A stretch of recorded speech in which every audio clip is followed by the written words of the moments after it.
Hello friends, पढ़ Chhattisgarh classes Sarkanda Bilaspur में आप सभी का एक बार फिर से बहुत बहुत स्वागत है।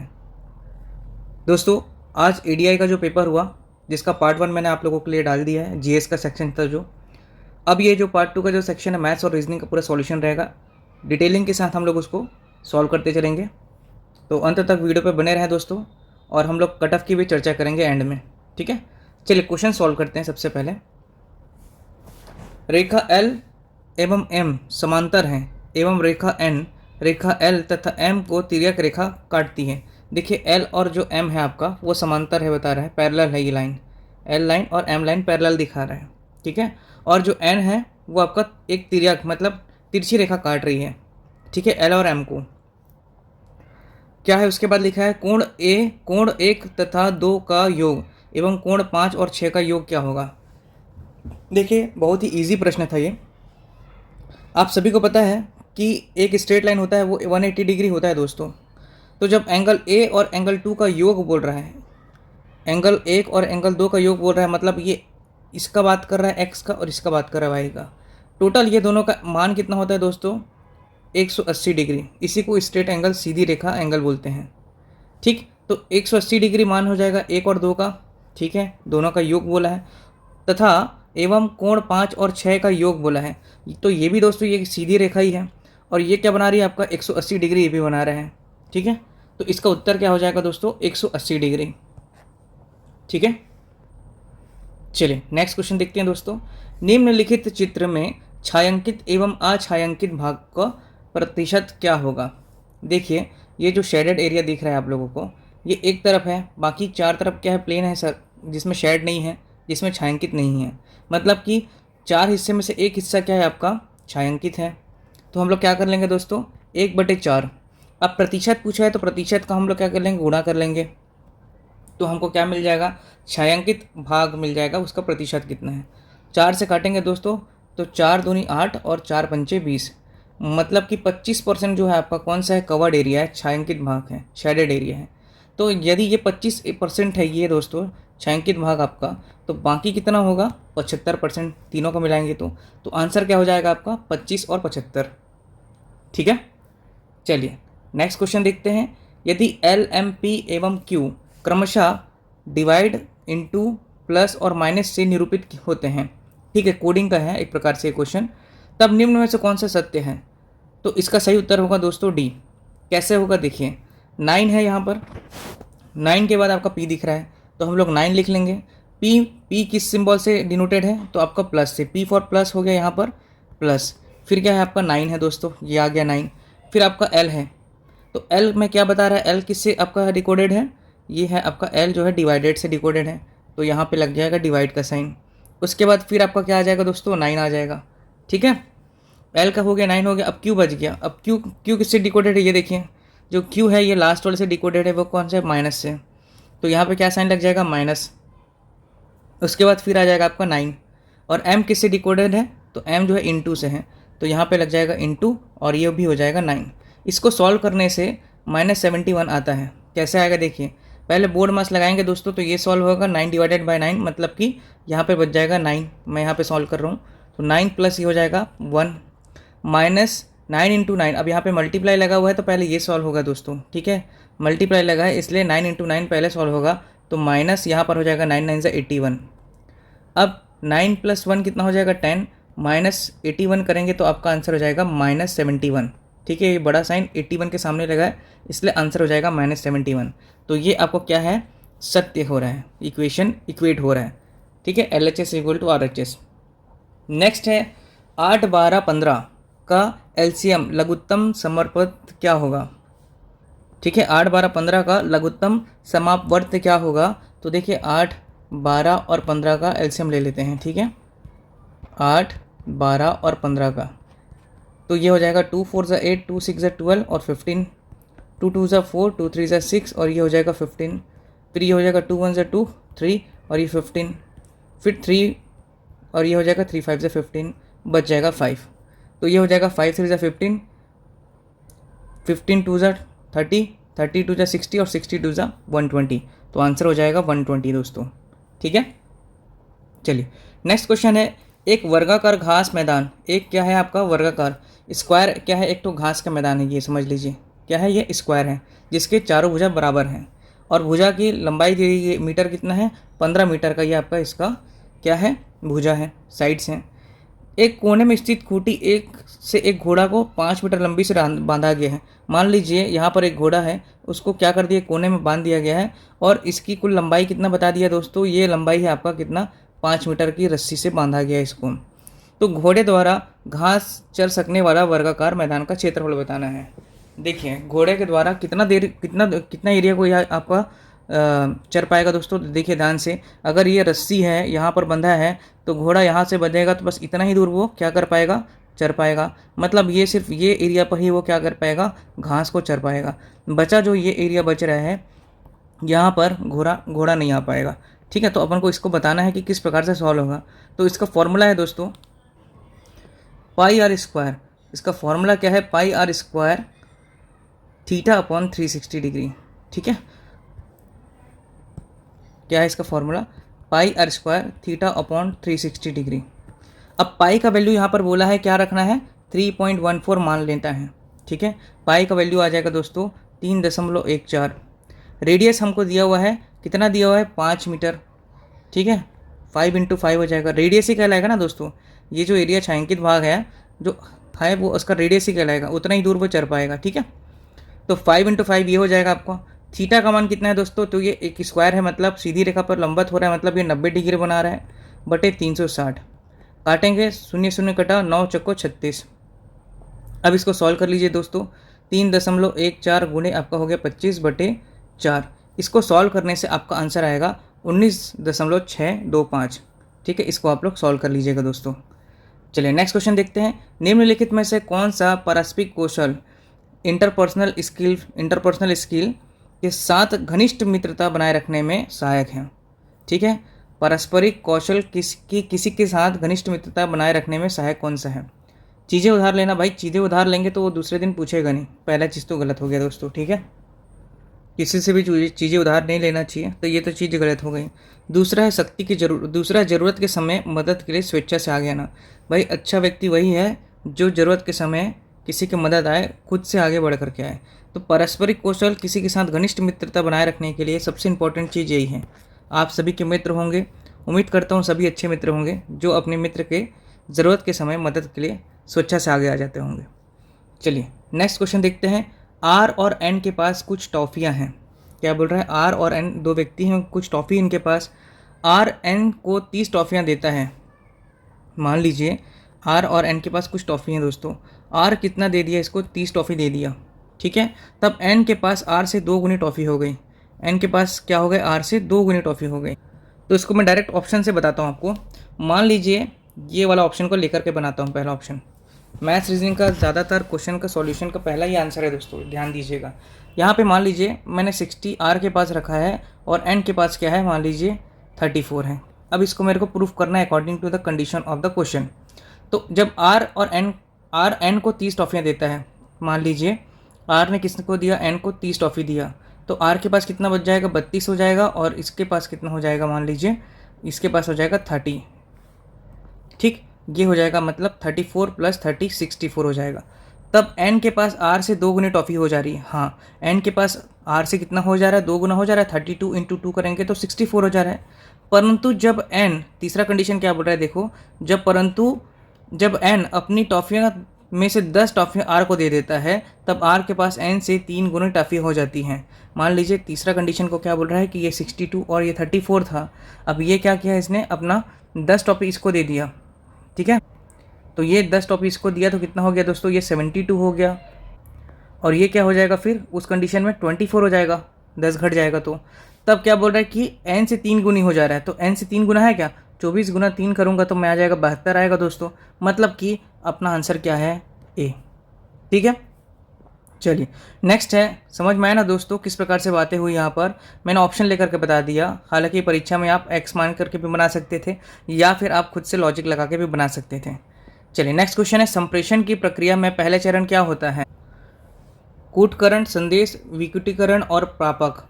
देखिए संप्रेषण कम्युनिकेशन में सबसे पहले क्या करते हैं दोस्तों, एनकोडिंग होता है। एनकोडिंग के बाद याद रखना है कि आपका मैसेज के बाद आपका डिकोड होगा और उसके बाद फिर रिसीवर रिसीव करेगा। यहाँ पर स्टार्टिंग में आपका सेंडर भी रहेगा। ऑप्शन में अगर सेंडर होता तो सेंडर मतलब ये होता है आपका प्रेषक, तो सेंडर सबसे पहले होता, फिर यहाँ पे ऑप्शन में सेंडर नहीं इसलिए एनकोडिंग, ये जो एनकोडिंग है ये होगा, फिर मैसेज होगा, फिर डिकोड करेगा, उसके बाद फिर रिसीव होगा, रिसीव के बाद फिर फीडबैक की प्रक्रिया होती है दोस्तों। ठीक, चलिए नेक्स्ट है अंग्रेजी वर्णमाला। जो इंग्लिश के जो आपका अल्फ़ाबेट्स हैं कैपिटल लेटर में, बड़े अक्षर में, दर्पण में देखने में कौन से एज इट इज़ रहते हैं? आप सभी को पता है दर्पण पे देखने पे आपका जो लेफ़्ट सेक्शन है वो राइट हो जाता है, राइट लेफ़्ट हो जाता है। तो ऐसा इंग्लिश का कौन कौन सा अल्फ़ाबेट है जो कि एज इट इज़ रहता है अगर मिरर पे भी देखेंगे तो इसका आंसर होगा, देखिए बना करके देख लेते हैं दोस्तों, 11 इसका आंसर होगा। कैसे देखते हैं, ए हो गया, बी नहीं बनेगा, सी नहीं बनेगा, डी नहीं बनेगा, ई नहीं बनेगा, एफ नहीं बनेगा, जी नहीं बनेगा, एच बनेगा, एच, उसके बाद एच आई, जे नहीं बनेगा, के नहीं, आई जे के, एल एम एम बनेगा दोस्तों, एल एम एन बनेगा, एम एन ओ बनेगा, पी नहीं बनेगा, क्यू नहीं बनेगा, आर नहीं बनेगा, एस नहीं बनेगा, टी बनेगा, यू बनेगा, वी बनेगा, डब्ल्यू बनेगा और एक्स बनेगा। ठीक है, और वाई और जेड नहीं बनेगा। तो कितना हो गया दोस्तों, 1 2 3 4 5 6 7 8 9 10 11। ठीक है, तो 11 ऐसे लेटर्स हैं इंग्लिश के कैपिटल वाले जो मिरर पे एज इट इज़ दिखाई देते हैं।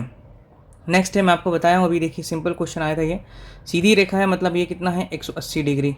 अब यहाँ पर टोटल 180 डिग्री है, तो 180 में एक तरफ का दिख रहा है 55 डिग्री है दोस्तों, तो ये कितना बच जाएगा, 10 में से 5 घटाएंगे 5, ये हो जाएगा 7, मतलब 5 2 125 डिग्री। तो आंसर हो जाएगा आपका 125 डिग्री। ठीक है, तो ये वाला जो सेक्शन है, ये जो वाला इस तरफ का जो कोण है वो कितना है आपका 125 डिग्री। ठीक है, और कुल कितना था 180, इस तरफ का क्या था 55 डिग्री। चलिए नेक्स्ट क्वेश्चन है, ये सब बेसिक क्वेश्चन है दोस्तों, है ना, हमारे मैथ्स वाले जो यूट्यूब में जो अपना प्लेलिस्ट बना हुआ है मैथ्स का, जिसमें हम लोग मैथ्स और रीजनिंग की क्लासेस निःशुल्क देते हैं, उसमें भी आप आकर के देख सकते हैं। ठीक है, चलिए यदि एक छड़ी का 30/10 भाग, मान लीजिए 3/10x भाग है, इसमें है कीचड़ में है, और 3/5 भाग क्या है, जल में बोल रहा है, मतलब कितना भाग, 3/5 भाग जल में है, और शेष भाग जो है 5 मीटर जल की सतह के ऊपर है, कितना भाग 5, और कुल भाग है हमारा 6x मतलब।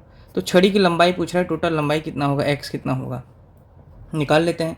एलसीएम देखते हैं कितना आएगा, 10 और 5 का एलसीएम 10 हो जाएगा दोस्तों। ये हो जाएगा आपका 3x, ये हो जाएगा आपका 6x, ये हो जाएगा आपका 50। ठीक, और ये हो जाएगा आपका x। ठीक, पक्षांतर करने पे क्या हो जाएगा, ये 9x प्लस ये हो जाएगा 50, ये हो जाएगा आपका 10x। तो 50 is equal to 10x minus 9x करेंगे तो x का मान कितना आ रहा है दोस्तों 50। तो अपना आंसर क्या हो जाएगा 50। ठीक है, चलिए नेक्स्ट क्वेश्चन देखते हैं। ये आ गया आपका मिसिंग टर्म वाला सीरीज़ जो है। तो देखिए यहाँ पे क्या दिख रहा है हम लोगों को, ये 7 का वर्ग दिख रहा है, 8 का वर्ग दिख रहा है और ये 13 का वर्ग दिख रहा है, पर ये कैसे आया, सोचने वाली बात है। तो यहाँ पे सिंपल सा एक सीरीज़ बना हुआ है, 1 + 4 5 और 5 + 2 7, कितना हो गया 7, और 7 का स्क्वायर कितना हो गया 49। वैसे 4 + 2 आपका हो गया 6, और 6 + 2 कितना हो जाएगा 8, और 8 का स्क्वायर करेंगे तो कितना हो जाएगा 64। इसी प्रकार हमको क्या लाना है, ये 13 का स्क्वायर अपने को पता है। ठीक, तो ये हो गया 5 2 7, तो हम लोग 13 - 7 कर लीजिए तो आपका कितना आ जाएगा 6, तो ये आंसर हो जाएगा 6। ठीक है, तो यहाँ पर 6 रखेंगे तो 6 + 5 11 और 11 2 13, 13 का वर्ग करने से 169 आता है दोस्तों। ठीक, चलिए निम्नलिखित में से भिन्न युग्मों का चयन कीजिए, इनमें से कौन सा क्या है ऑड है। चलिए इसके लिए भी क्या कर लेते हैं, सीरीज़ बना लेते हैं। यहाँ पर अल्फ़ाबेट्स लिख लेते हैं, A B C D E F G H I J K L M, फिर N O P Q R S T U V W X Y Z। ठीक है, ये हम लोगों ने क्या बना लिया, आपका सीरीज़ बना लिया। अब देखना है A से K कितनी दूरी पर है। तो 1 2 3 4 5 6 7 8 9 10। ठीक है, मतलब A के बीच की दूरी कितना है, हो गया आपका 10। ठीक है, इसके बाद C और M के बीच में देखना है, तो C के बाद M देखते हैं, 1 2 3 4 5 6 7 8 9 10। ठीक, इसके बीच में भी 10 है। फिर E और P के बीच में देख लेते हैं, तो 1 2 3 4 5 6 7 8 9 10, यहाँ पर ऐसा कोई रिलेशन नहीं आया। D और N के बीच में देख लेते हैं, तो D और N के बीच में 1 2 3 4 5 6 7 8 9 10, मतलब ये भी 10 का गैप है, इसलिए ये कौन सा है आपका ई पी जो है ऑड है दोस्तों। ठीक है, इसमें से सबसे अलग को छांटना था। नेक्स्ट है, मैदान में एक स्तंभ ऊर्ध्वाधर सीधा खड़ा है। इस स्तंभ के पाद से 15 मीटर दूर एक स्थित बिंदु पर स्तंभ के सर्वोच्च ऊंचाई का उन्नयन कोण 60 डिग्री है।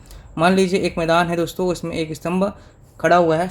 ठीक है, स्तंभ के पाद से ग्राउंड से 15 मीटर की दूर पर स्थित एक वो है आपका बिंदु है, ये बिंदु है, मान लेते हैं ये 15 मीटर है दोस्तों, और सर्वोच्च ऊंचाई का उन्नयन, ये कोण बन जा रहा है आपका यहाँ पर 60 डिग्री। ठीक, तो आप लोग बेसिक जानते हैं दोस्तों, ये आपका 90 डिग्री बन रहा है, अगर ये 30 डिग्री हो जा रहा है, ये आपका √3। तो इसका क्या बोल रहा है, ऊंचाई का स्तंभ, ऊंचाई का मतलब मान बताना है अपने को, तो ये हो जाएगा आपका 15√3 इसका आंसर। ठीक है, 15√3 हो जाएगा। नेक्स्ट है, यदि 2PQ + 5Q1 8, तो बराबर कितना आ रहा है, Q1 8 आ रहा है, मतलब कि Q का ऐसा मान क्या रखेंगे कि ये 8 बन जाए, तो Q को हम लोग रख सकते हैं दोस्तों 7 रख सकते हैं। अब ये हो जाएगा 2P7 अपॉन PQ1 अपॉन क्या हो जाएगा, ये 8 हो जाएगा। अब P का मान हम लोगों ने अभी निकाला, जस्ट P का मान कितना निकाला हमने, 7 रखा है दोस्तों, तो यहाँ पे मैं रख देता हूँ P का मान क्या, 7, Q का मान 7। ठीक है, और नीचे में संख्या आया हुआ है 1 और Q का मान हमको पता चल चुका है 7 है दोस्तों यहाँ पर। ठीक है, यहाँ पर लिख लेता हूँ मैं 7। तो यहाँ पर देखना है कि P का मान ऐसा क्या रखूँगा मैं, P में ऐसा कौन सी वैल्यू रखूँगा कि 7 को जोड़ने से वो 1 बन जाएगा। तो P का मान मैं यहाँ पे 4 रख सकता हूँ, Q का अगर मैं 7 रखा हूँ तो P का यहाँ पे 4 रखूँगा। तो यदि मैं 2 4 और 7 और 4 7 और 1 रखूँ, तो यहाँ पे 8 और 1 और 7 बनेगा कि नहीं, देखते हैं दोस्तों कैसे।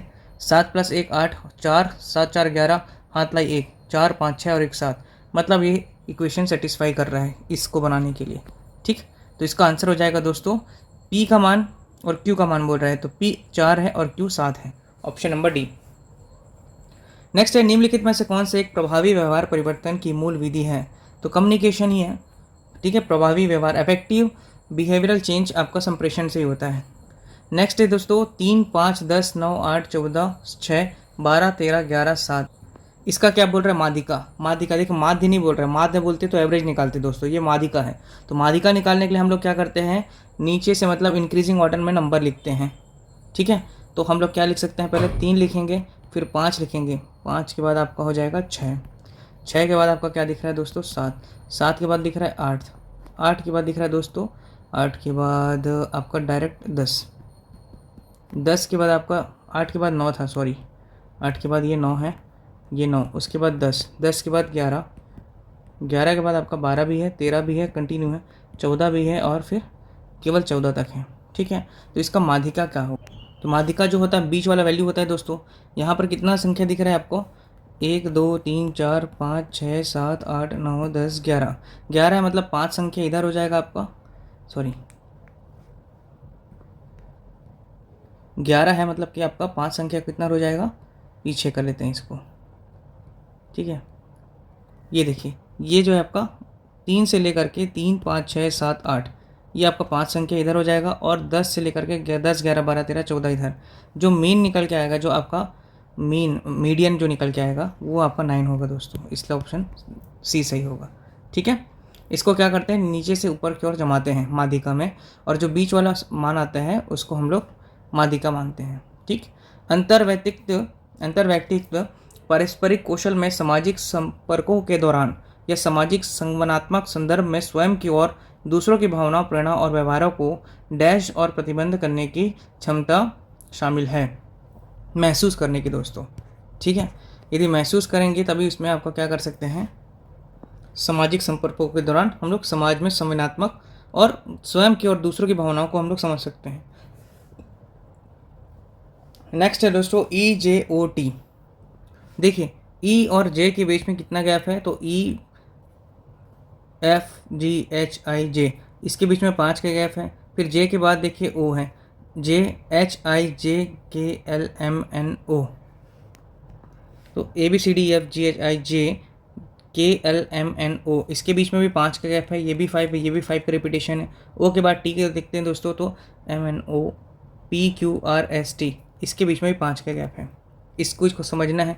V के बाद Q, ये देखिए रिवर्स में जा रहा है, तो RSTUV, इसके बीच में भी 5 है, ये रिवर्स में है दोस्तों। Q के बाद V आ रहा है, L के बाद Q आ रहा है, MNOPQ ये भी 5 का गैप है, और G के बाद L आ रहा है, ये भी 5 का गैप है दोस्तों। इसी प्रकार B से G जा रहे हैं हम लोग, तो BCDEFG ये भी 5 का गैप है, ये भी आप देख लीजिए। GHIJKL ये भी 5 का गैप है।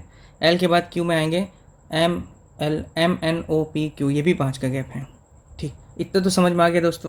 अब यहाँ पर देखिए इनके बीच में भी आपका 5-5 का गैप होगा। देखिए y के बाद ये देखिए, अच्छा अगला वाला जो सीरीज़ होगा ना दोस्तों, ये रिपीट, ये इधर से माइनस में जाएगा, इधर से आपका माइनस में होगा, ठीक है ना, जैसे ये वाला सीरीज़ चला था। तो यहाँ पर ध्यान देना है पहला चीज़ तो कि ये जो सीरीज़ है E, ये आपका 5th टर्म है, और V जो है ये भी आपका लास्ट से 5th टर्म है। क्लियर है। यहाँ पर देखना है कि ये B जो है शुरू से 2nd टर्म है, तो जो Y है ये पीछे से 2nd टर्म है। तो यहाँ से ये चीज़ पहले क्लियर हो गया दोस्तों। विपरीत वाली सीरीज़ भी इसमें चल रही है, YTOJ, J के बाद देखिए ये, J के बाद KLMNO ये 5 में चला आपका, ये भी O से लेकर T आएंगे तो ये भी 5 का सीरीज़ है, और T से आपका Y जाएंगे UVWXY ये भी 5 का सीरीज़ है। तो इसलिए आंसर हो जाएगा आपका C। ठीक है, चलिए नेक्स्ट क्वेश्चन देखते हैं दोस्तों। ये क्या है, वर्गों की संख्या देखना है। ठीक है, वर्ग और रेक्टेंगल में ध्यान रखेंगे, ठीक है ना। ये देखिए ये वाला जो सेक्शन जो बीच का दिख रहा है ये रेक्टेंगल है, स्क्वायर नहीं है। देखिए क्योंकि इसका मिड पॉइंट यहाँ पर होता अगर ये स्क्वायर बनता तो। क्लियर है। चलिए यहाँ पर काउंट करते हैं दोस्तों। सबसे पहले तो ये ब्लॉक दिख रहा है, बड़ा वाला शेड आपको, एक सेकेंड देखिए ध्यान दीजिएगा। सबसे पहले जो आपको मैं दिखा रहा हूँ ये वाला जो सेक्शन है, ध्यान से देखिएगा क्योंकि ये हट जाएगा, है ना। ये हो गया आपका पहला वाला सेक्शन, ठीक है, ये स्क्वायर है एक। दूसरा इसी प्रकार से ये हो गया आपका, इसी प्रकार से ये तीसरा हो गया, और ये जो बाहर वाला दिख रहा है 4 हो गया। ठीक, 4 दिख गया आपको। क्लियर है। एक बड़ा ये हो गया आपका, ये मेन जो है ये 5 हो गया दोस्तों। क्लियर। इसके बाद ध्यान देंगे ये वाला जो सेक्शन एक दिख रहा है, नहीं पहले ये देख लीजिए, ये आपका जो दिख रहा है ये भी आपका क्या है, स्क्वायर है। 6 हो गया संख्या, याद रखिएगा। ठीक है, इसके बाद ये हो गया आपका 7, ये 8, ये 9 और ये 10 हो जाएगा, याद रखिएगा। 10 के बाद आपको क्या याद रखना है, ये हो जाएगा आपका एक तो 11। ठीक है दोस्तों, इसको याद रखना है। और ये जो स्वयं था आपका ये हो जाएगा एक तो 12। तो इसकी टोटल संख्या कितना होगा आपका, 12, इसे याद रखिएगा। ठीक है, 12 संख्या होगा इसका। स्क्वायर की बात किया है इसलिए स्क्वायर को ध्यान देना है। ठीक है, चलिए नेक्स्ट क्वेश्चन देखते हैं। 4 विभिन्न घंटियां प्रत्येक 30 मिनट, 1 घंटा, 1.5 घंटा और 1 घंटा 45 मिनट पर क्रमशः बजती हैं। 30 मिनट, उसके बाद 1 घंटा मतलब 60 मिनट, उसके 1.5 घंटा मतलब कि 90 मिनट, और उसके बाद 1 घंटा 45 मिनट मतलब 105 मिनट। ठीक है, यदि सभी घंटियां दोपहर 12 बजे एक साथ बजना प्रारंभ करती हैं, अगर दोपहर के 12 बजे बजी तो इसके पश्चात वह कितने बजे एक साथ बजेंगी। तो ये आपका एलसीएम का क्वेश्चन है दोस्तों। ठीक है ना, एक साथ घंटियाँ वाला जो प्रश्न है एलसीएम का क्वेश्चन है। चलिए इसको बनाते हैं। तो अगली बार कब बनेगा ये निकालना है अपने को। तो 5 छक्का 30, 5 छक्कम 5, 5 दूनी 10, 5 छक्कम 5 और 5 8 40 और 5 2 10, 5 1 5। उसके बाद 2 से देखते हैं, 2 3 6, 2 6 12, 2 9 18 और ये 21 एज इट इज़ रहेगा। फिर 3 1 3, 3 2 6, 3 3 9 और 3 7 21। फिर 2 3 और 7 एज इट इज़ रहेगा। 5 दूनी 10, 10 दिया 30, 30 दूनी 60 और 60 दिया 180 और 180 इंटू 7 करेंगे तो कितना हो जाएगा 756 और 5 5, 7 5 1260। तो ये आपका कुल मिनट आ गया 1260 मिनट बाद ही दोबारा बजेंगी। लेकिन अपने को घंटे में निकालना है क्योंकि अपने को टाइम और में दिया हुआ है दोस्तों। तो इसको 60 से अपन भाग करेंगे तो 60 शून्य शून्य घटा 6 दूनी 12, 6 कम 6 मतलब कि 21 घंटे के बाद ये पुनः बजेंगी। यदि ये दोपहर में 12 बजे बजी थी दोस्तों तो अगले दिन भी 24 घंटे के बाद कितना हो जाएगा आपका, ये आपका 12 बजे ही बजता। लेकिन बात कितना आ रहा है हमारा आंसर 21 घंटे के बाद। तो 24 में आप मान लीजिए पहले ये 12 बज रहे तो 12 में आप एक काम करो, 24 से कितना कम है 22 23 24, 3 कम है। तो ये जो 12 दोपहर में बज रहा है तो इसमें 3 कम कर दो तो आपका सुबह 9 बजे आपका इसका आंसर बजेगा, दोबारा बजेंगी ये। ठीक है, चलिए नेक्स्ट क्वेश्चन है। ए सी के पिता हैं, ये देखिए ए जो है ये क्या है, सी का पिता है, और डी बी का बेटा है। देखो और जो डी है बी का बेटा है, डी जो है बी का बेटा है। ई जो है ए का भाई है। ए का भाई कौन है? ई है। ई जो है ए का भाई है, ये क्लियर है। ये इसका बी जो है क्या था? बाप है। किसका है?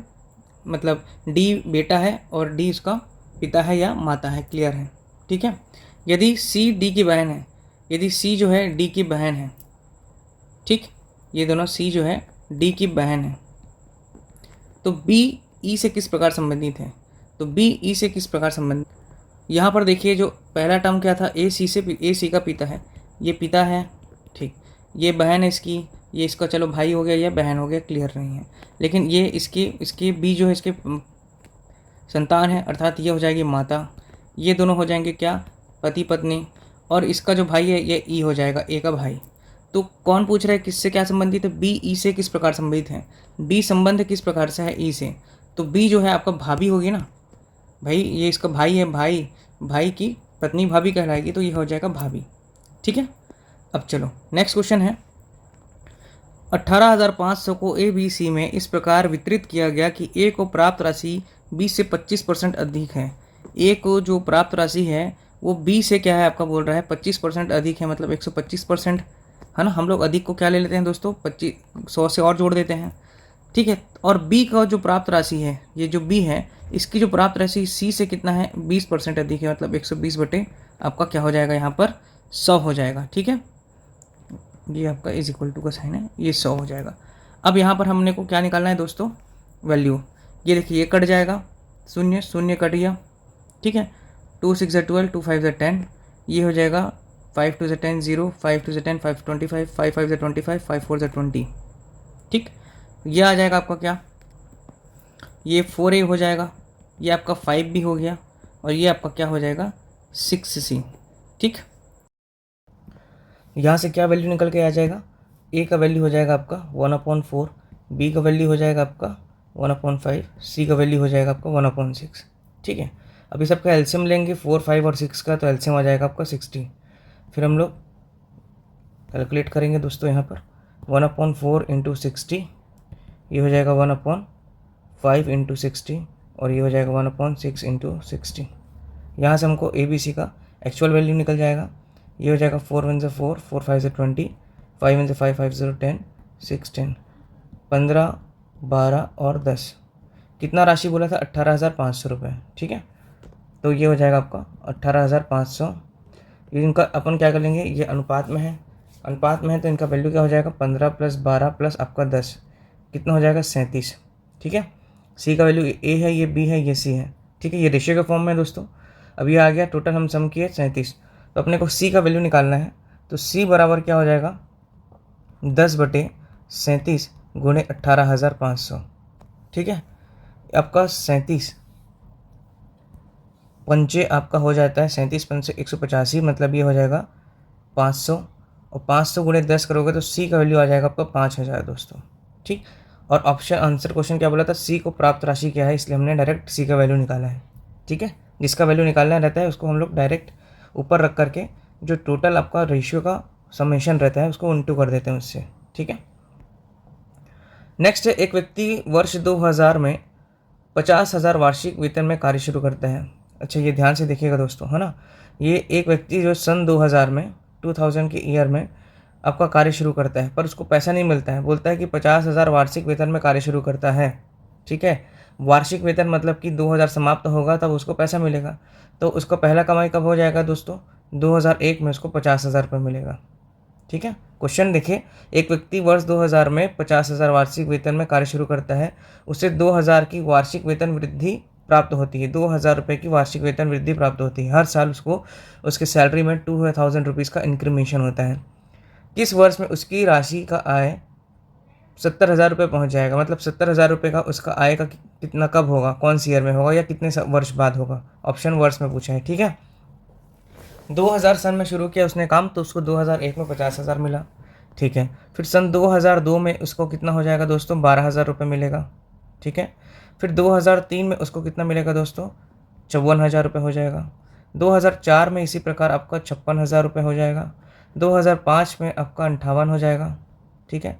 2006 में उसको मिलेगा 60,000। फिर 7 में मिलेगा उसको 2007 में 62,000 रुपये। इसी प्रकार 2008 में उसको मिलेगा कितना, 64,000 रुपये। इसी प्रकार 2009 में मिलेगा उसको 67,000 रुपये, 67,000 रुपये। 2010 में मिलेगा उसको 68,000 रुपये और 2011 में मिलेगा उसको 70,000 रुपये। पर यहाँ पर वर्ष नहीं पूछ रहा है, कितने सालों में पूछ रहा है, ईयर नहीं पूछ रहा है डायरेक्ट, है ना। तो यहाँ देखिए कितने साल हो गए आपका, 1 2 3 4 5 6 7 8 9 10 11, 11वें वर्ष में उसे उसकी जो सैलरी हो जाएगी वो 70,000 रुपये पहुँच जाएगी। ठीक है, यहाँ ध्यान देने वाला बात यह है, ये वाला आंकड़ा, बाकी तो सभी जोड़े होंगे इसमें। 2000 में वो कार्य शुरू करता है, लेकिन उसकी वार्षिक वेतन मिलता है। वार्षिक वेतन कब मिलेगा, काम पूरा करने के बाद मिलेगा। तो उसको 50,000 कब मिलेगा, 2000। 2000 खत्म होने के बाद सन उसको कितना हो जाएगा, 2002 में मिलेगा 52,000। 2000 का क्या हुआ, उसका इंक्रीमेंशन हुआ। ठीक है, चलो नेक्स्ट क्वेश्चन देखते हैं। एक चतुर्भुज के कोणों में 1:2:3:4 का अनुपात है, तो प्रत्येक कोण का मान क्या होगा। देखिए चतुर्भुज के कुल कोणों का मान कितना होता है दोस्तों, 360 डिग्री। त्रिभुज का कितना होता है, 180, और चतुर्भुज का कितना होता है, 360 होता है। आपका रेशियो दिया है 1x + 2x + 3x + 4x बराबर अपन कर लिए 360 डिग्री, अपने को पता है। यहाँ से निकल के आ गया आपको 10x बराबर कितना हो गया, 360 डिग्री। x का मान कितना आ गया दोस्तों, 36 डिग्री। ठीक, x का मान आ गया आपका 36 डिग्री। इसी प्रकार आपका 2x का मान क्या हो जाएगा, तो 2 × 36 करेंगे तो आ जाएगा आपका 72 डिग्री। 3x का मान क्या आ जाएगा, तो 36 × 3 कर लीजिए तो आपका हो जाएगा 108 डिग्री। 4x बराबर 36 × 4 करने से आ जाएगा 144 डिग्री। तो ऑप्शन में 36, 72, 108, आपका 144, 36, 72, 108 और 144 ऑप्शन नंबर सी। ठीक है, चलिए नेक्स्ट क्वेश्चन है। एक बालक ने एक उपकरण में 2500 रुपये क्रय किया, मतलब एक सामान खरीदा, कितने है उसका कॉस्ट प्राइस, 2500 रुपये CP है उसका, और उस पर 500 रुपये खर्च किया, मतलब एडिशनल इसमें 500 रुपये और लगाया, मतलब कि इसका कॉस्ट प्राइस बन रहा है एक प्रकार से जितना वो खर्च किया है, 3,000 रुपये मतलब उसका कुल लागत में आया उस सामान के पीछे। इसके पश्चात उसे 3300 रुपये में वो क्या कर दिया, सेल कर दिया। सेलिंग प्राइस कितना है उसका, 3300 रुपये, मतलब कि कॉस्ट प्राइस उसको ओवरऑल देखा जाए तो 3,000 पड़ा, और सेलिंग प्राइस कितना है, 3300 रुपये, मतलब उसको 300 रुपये का क्या हुआ, फ़ायदा हुआ। पहला चीज़ तो क्लियर है दोस्तों, 300 रुपये का क्या हो गया, उसको मुनाफा हुआ। अब 300 रुपये मुनाफा हुआ तो हमको क्या करना है, जो कॉस्ट प्राइस है उसको अपन बेस बना करके परसेंटेज निकाल लेंगे कि कितना प्रतिशत का उसको लाभ हुआ या हानि हुआ। तो हमको पता है कि 300 रुपये का उसको लाभ हुआ। हमारा CP क्या पड़ रहा है यहाँ पर, 3,000 रुपये। देखिए CP जो था आपका कॉस्ट प्राइस 2500 था, लेकिन 500 रुपये उसने और लगाया, उसमें खर्चा किया। जैसे मान लो आप पुराना गाड़ी खरीदे, उसमें 1 लाख रुपये, 5 लाख का गाड़ी खरीदे, 1 लाख रुपये और लगाए, तो उसमें आपका लागत कितना आ गया, 6 लाख रुपये का आ गया। ठीक है, अब उसको 8 लाख रुपये में बेच दिया आपने, तो अब 2 लाख रुपये कमा लिए। अब 2 लाख उस 8 लाख, 2 लाख उस 6 लाख का कितना प्रतिशत होगा, ये निकालना है। इसी प्रकार ये 300 है, 300 वो आपका 3,000 का कितना प्रतिशत है ये निकालेंगे, जिससे पता चल जाएगा कि लाभ हुआ है कि हानि हुआ है। और लाभ हुआ था, लाभ ही हुआ है ये तो दिख रहा है, और लाभ कितना प्रतिशत होगा, तो 2 0 कटा, 2 0 1 0 1 0 और ये आ गया 10, तो 10% का क्या हुआ दोस्तों, लाभ हुआ इसे। ठीक है, चलिए नेक्स्ट क्वेश्चन है। अगर ए बी की बहन है, मान लीजिए ए जो है बी की बहन है, ए जो है बहन है किसकी, बी की है। सी बी की माता है, जो सी जो है ये बी की माँ है, ये माँ है किसकी, बी की, मतलब कि ये ए की भी माँ होगी। उसी प्रकार अब आगे लिखा है डी सी का पिता है, जो डी है ये आपका पिता है, लेकिन किसका पिता है, सी का पिता है। ई डी की माता है, ई जो है अब यहाँ पे एक नया ले लेते हैं ई जो है डी की माँ है ये। ठीक है, मैं ऐसे बनाते चल रहा हूँ। यहाँ पर ये भाई बहन है या फिर बहन बहन है, दिस इज़ नॉट क्लियर। ये दोनों क्या है, भाई बहन है। ये इसकी माँ कौन है, आपका सी है। ठीक है, इन दोनों की माँ सी है। सी के पिताजी कौन है, डी है, और डी की माँ कौन है, ई है आपका। प्रश्न है तो ए डी से कैसे संबंधित है, मतलब यहाँ पे ई का कोई रोल ही नहीं है। पहला चीज़, ए और डी का संबंध क्या है, तो ए की माँ हो गई सी, पहला चीज़ तो क्लियर है, और सी के पिताजी हो गए डी। तो डी का जो डी कैसे संबंधित है, नहीं ए डी से कैसे संबंधित है पूछ रहे हैं, तो ए आपका क्या हो जाएगा, पोती हो जाएगा। ठीक है, नाती पोती हो जाएगा इसका उत्तर दोस्तों। डी से ए का संबंध क्या है, डी जो है आपका पोती है, ठीक, क्योंकि ये आपका क्या कहलाए, नाना कहलाएंगे, ठीक है। चलिए, तो नाना की जो आपके बेटी क्या हो जाएगी, पोती कहलाएगी, ठीक है। चलिए नेक्स्ट है, निम्नलिखित प्रश्न में एक कथन दिया गया है जिनके पश्चात दो कार्यवाही क्रमांक 1 और 2 दिए गए हैं। मतलब एक कथन दिया है, उसमें एक कार्रवाई किया गया, 1 और 2 स्टेटमेंट है। निर्णय लें कि तार्किक रूप से कौन सी कार्रवाई की जाएगी, ठीक है। प्रश्न है, अधिकांश विकास योजनाएं कागजों में विकसित होती हैं। इस अपने को कथन को क्या मानना है, पहला चीज़ तो ट्रू मानना है, जो कथन बोला गया है यही नियम है। अधिकांश विकास योजनाएं कागजों में ही विकसित होती हैं, और ये सत्य भी है, आप जानते हैं दोस्तों, कथन को सत्य मानना ही है। और कार्रवाई है, प्रभारियों को क्षेत्र कार्य का नियमित रूप से निरीक्षण करने का निर्देश देना चाहिए। जो भी प्रभारी है उनको क्षेत्र कार्य का नियमित रूप से निरीक्षण करने का निर्देश देना चाहिए। दूसरा ऑप्शन दिया है, कार्रवाई जो होनी चाहिए, ऐसे विभागों को कागज़ की आपूर्ति में कटौती की जानी चाहिए। भाई कागज़ की आपूर्ति में कटौती करना कोई लॉजिक नहीं है यहाँ पर, लेकिन प्रभारियों को क्षेत्र कार्य का नियमित रूप से निरीक्षण करने से क्या है, आपका जो कार्य है वो आगे बढ़ेगा, कागजों तक सीमित नहीं रहेगा। इसलिए स्टेटमेंट क्या है, ये सही है, केवल एक की जानी चाहिए, ये सही है दोस्तों। नेक्स्ट प्रश्न है, दी गई आकृति में अंतिम आकृति क्या होगी। देखिए पहला वाला क्या है, आपका गोला है, प्लेन गोला। इसके बाद इसके अंदर आया आपका दूसरे वाले में ऊपर में एक गोला, और इसी के जस्ट ये ऊपर में है तो ये नीचे में अंदर में एक गोला आ गया, ठीक है, ऊपर नीचे चला सीरीज। फिर उसके बाद गोला के अंदर गोला ऊपर में दिखा रहा है, तो हमको क्या देखना है यहाँ पर, ऐसा बनाना है, एक गोला के अंदर एक और गोला, जो दिख रहा है आपका वो आंसर है ऑप्शन नंबर सी, ठीक है। जस्ट इसका जैसे जो आपका अगला चित्र फॉलो हुआ है वह इसका भी अगला चित्र ये फॉलो होगा, ठीक है। चलिए नेक्स्ट है, ए बी से धनान्य है, मतलब ए क्या है, रिचर है बी से, क्लियर है। चलिए ए जो है मान लीजिए बी से क्या है, रिचर है, पहला चीज़ मान लो रिचर है। सी ए से धनान्य है, मतलब सी जो है आपका ए से बड़ा है या ए से रिचर है। डी सी से धनान्य है, तो आपका क्या है, डी जो है सी से ज़्यादा रिच है। और यदि इन्हें धनन के रूप, ई सबसे ज़्यादा धनन्य बोल रहे हैं, मतलब ई सबसे ज़्यादा क्या है, रिच है बोल रहे हैं। तो यदि इन्हें रिचेस्ट के क्रम में लगाया जाए तो बीच में किसे जगह मिलेगी, तो बीच में हमको क्या दिख रहा है दोस्तों, सी को जगह मिल रही है। अधिकार इधर से जमाए या इधर से जमाए तो बीच में तो सी आ रहा है, इसलिए आंसर हो जाएगा ऑप्शन नंबर डी का सी, ठीक है। चलिए, निम्नलिखित में से कौन कई लोगों को एक ही समय में दस्तावेज बनाने, प्रोजेक्ट पर नज़र रखने के लिए सॉफ्टवेयर का उपयोग करने की अनुमति देता है। डायरेक्ट ये कंप्यूटर का है, आंसर ग्रुप वेयर आएगा दोस्तों, ठीक है। चलिए नेक्स्ट है, निम्नलिखित जानकारी को ध्यान से पढ़ें और दिए गए प्रश्न का उत्तर दें। ऑनलाइन शॉपिंग की सुविधा ही मुझे सबसे अच्छी लगती है, जहां आप अर्धरात्रि में भी अपना नाइट सूट पहनकर शॉपिंग कर सकते हैं। आपको लाइन में लगने या शॉप असिस्टेंट का सामान खरीदने के लिए इंतज़ार नहीं करना पड़ता। ये खुदरा स्टोर में जाने की अपेक्षा बहुत अच्छी बात है, मतलब खुदरा स्टोर में भी जाने की अच्छी बात है, ये कह रही हैं। एक उपभोक्ता का दृष्टिकोण था। दी गई सूचना में निम्नलिखित में से कौन सा अनुमान लगाया जा सकता है। अनुमान वह है जो सीधे तौर पर नहीं बताया गया है, लेकिन दी गई जानकारी के अनुमान लगाया जा सकता है। चलिए, मतलब अनुमान लगाना है, सीधे तौर पर नहीं बताया गया, उसको अनुमान लगाना है हम लोगों को। ऑप्शन है, कोई भी व्यक्ति केवल रात्रि में ही ऑनलाइन खरीदारी कर सकता है। गलत स्टेटमेंट है, ऐसा कोई बात कथन में भी नहीं किया है और ये सत्य भी नहीं है। दूसरा, जो लोग कंप्यूटर का उपयोग करने में सहज नहीं हैं वह कभी भी ऑनलाइन खरीदारी का अनुभव नहीं ले सकते। देखिए, कंप्यूटर का उपयोग करने में सहज वाली कोई बात ही नहीं है, ये भी स्टेटमेंट यहाँ पर गलत है। तीसरा है, सभी खुदरा स्टोर प्रत्येक ग्राहक को शॉपिंग असिस्टेंट प्रदान करते हैं। देखिए, सभी खुदरा स्टोर हैं वो प्रत्येक ग्राहक को शॉपिंग असिस्टेंट प्रदान करते हैं, ये बात सत्य है, पर इसका भी कोई कथन से ताल्लुक नहीं है। अगला, जिस उपभोक्ता का दृष्टिकोण, जिस कंज्यूमर का जो आपका परसीव है दृष्टिकोण है ना, वो प्रस्तुत किया गया है, उसने खुदरा स्टोर के साथ साथ ऑनलाइन खरीदारी भी की है। हाँ भाई, जो व्यक्ति बात कर रहा है, कंज्यूमर है, वो बोल रहा है कि ऑनलाइन खरीदना ज़्यादा अच्छा है खुदरा स्टोर के कंपैरिजन में, तो उसको खुदरा स्टोर में भी जा कर के उसने शॉपिंग की है, साथ साथ ऑनलाइन शॉपिंग की खरीदारी भी की है, इसलिए ये स्टेटमेंट आपका सही होगा, ठीक है।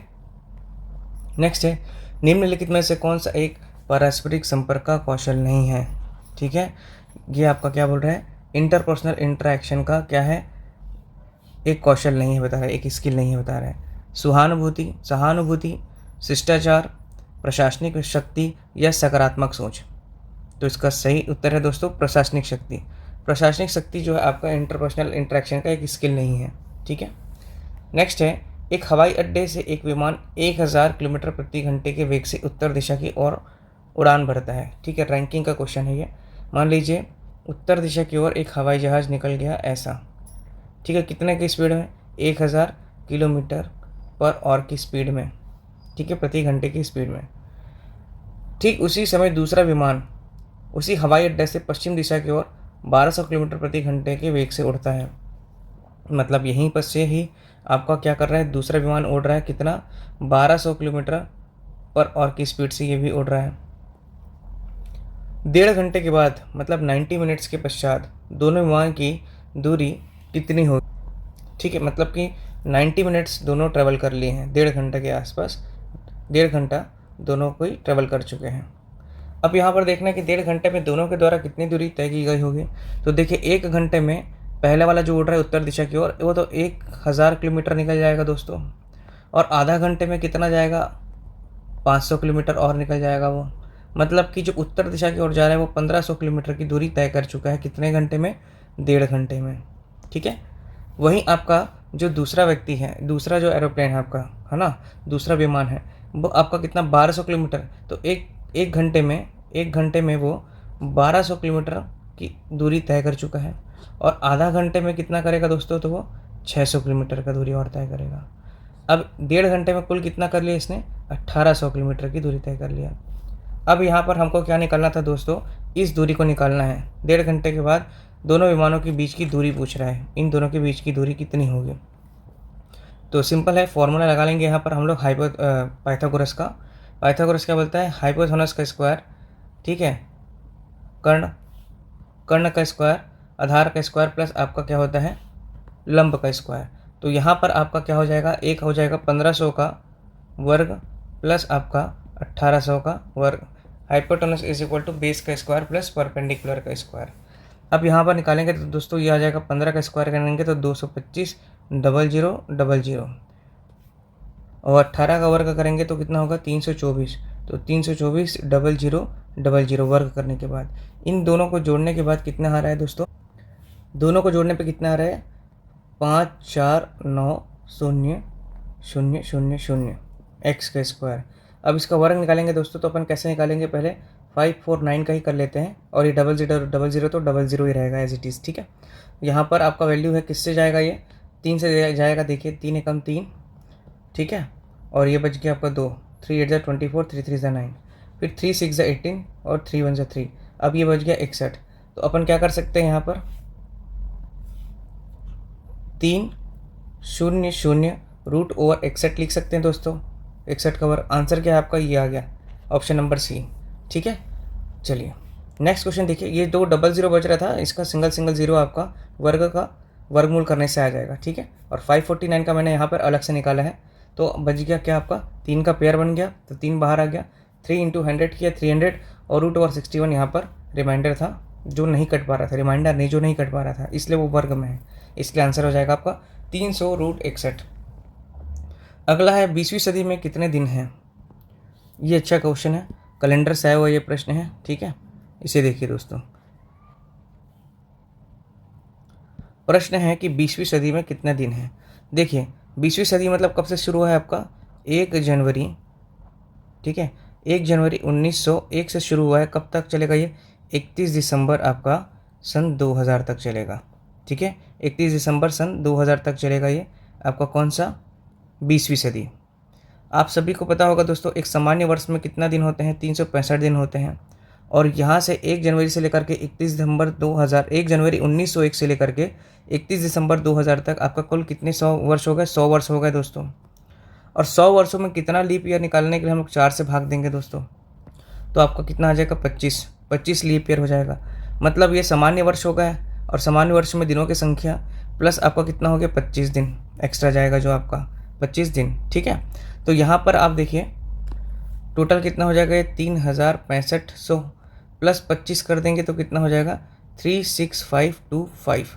तो इसका आंसर कितना हो जाएगा दोस्तों, 36525, ठीक है। चलिए नेक्स्ट क्वेश्चन है, नीचे दिए गए प्रत्येक प्रश्न में एक कथन के बाद 1, 2, 3 क्रमांकित 3 धारणाएं दी गई हैं। आपको कथन और निम्नलिखित धारणाओं पर विचार करना है और तय करना है कि कौन सी धारणा कथन में निहित है। फिर यह तय करें कि ए, बी, सी, डी में कौन सा सही है। क्वेश्चन है, कंपनी ने अनिश्चित वित्तीय स्थिति से निपटने के लिए अपनी सभी उत्पादों की कीमतों को बढ़ाने का फैसला किया है। क्या किया है? कंपनी ने अनिश्चित वित्तीय स्थिति से निपटने के लिए अपने सभी उत्पादों की कीमतों को बढ़ाने का फैसला किया है। ये कथन है। धारणाएं क्या क्या हो सकती हैं? कंपनी ने इस निर्णय से पहले कि पूरे घाटे को खत्म करने में सक्षम हो सकती है। दूसरा है, खरीदार बढ़ोतरी के बाद भी उसके उत्पाद खरीदना जारी रह सकता है। ये भी पॉसिबिलिटीज़ हैं। कंपनी के पास कुछ और महीने तक उत्पाद जारी रखने के पर्याप्त साधन है। ये लॉजिक नहीं है दोस्तों, इसलिए कथन 1 और 2 सही होगा। ठीक, तो इसका आंसर हो जाएगा आपका कथन 1 और 2 सही। क्या बोल रहे हैं? स्टेटमेंट समझिए कि कीमत में बढ़ाने का फैसला किया है। धारणाएं क्या क्या हो सकती हैं? कंपनी इस निर्णय से पहले पूरे घाटे को खत्म करने में सक्षम हो सकती है। बिल्कुल हो सकती है, क्योंकि वित्तीय स्थिति से उनको निपटना भी है, अनिश्चित जो अभी चल रही हो या विगत में हो या आने वाली हो उसके लिए। दूसरा, खरीदारी बढ़ोतरी के बाद भी उसके उत्पाद खरीदना जारी रह सकता है। बिल्कुल रह सकता है। अच्छा क्वालिटी का सामान बेचेगा तो वो अपना प्राइस भी बढ़ा देगा तो भी उसका सामान बिकेगा। पॉसिबिलिटीज़ हैं। कंपनी के पास कुछ और महीने तक उत्पाद जारी रखने के लिए पर्याप्त साधन है, तो ये तो गलत स्टेटमेंट है दोस्तों। ठीक है। अगला है, मनगढ़ंत रूप में सामने आने वाले अखबारों के लाखों की संख्या में वृद्धि इस तर्क को मजबूत करती है। पढ़िए अच्छे से। मनगढ़ंत रूप में आने वाले अखबारों के लाखों की संख्या में वृद्धि इस तर्क को मजबूत करती है कि प्रकाशक सच्चाई छापने की तुलना में प्रसार बढ़ाने में अधिक रुचि रखते हैं। जो प्रकाशक होते हैं वो सच्चाई छापने की तुलना में प्रसार जो है एक्सटेंशन करने के लिए अधिक रुचि रखते हैं। यहाँ तक कि छोटे प्रकाशनों में भी ऐसी स्पष्ट धोखाधड़ी की जांच करने के लिए कर्मचारी होते हैं। ठीक, धारणाएं क्या क्या हो सकती हैं?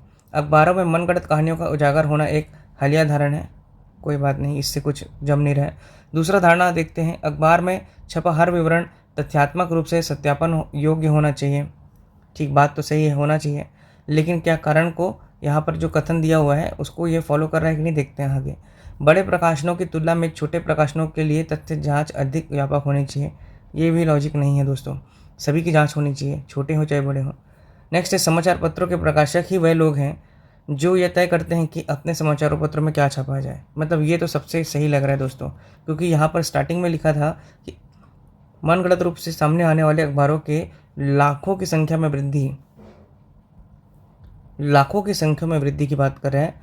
इस तर्क को मजबूत करती है कि प्रकाशक जो है, यहाँ पर मेन चीज़ है, जो प्रकाशक जो छापने वाले हैं, जो पब्लिशर हैं, छापने की तुलना में प्रसार बढ़ाने में अधिक रुचि रखते हैं। तो इसलिए ये स्टेटमेंट सही होगा आपका। धारणा जो है, समाचार पत्रों के प्रकाशक ही वह लोग हैं जो तय करते हैं कि आपको समाचार पत्रों में क्या छापना है।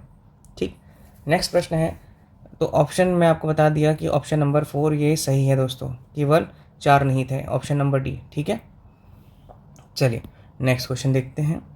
अगला प्रश्न है, आपको दिए गए दोनों निष्कर्षों पर एक साथ विचार करना है और निर्णय करना है, और इनमें से कौन सा निष्कर्ष कथन और तार्किक रूप से अनुसरण करता है, उत्तर दें।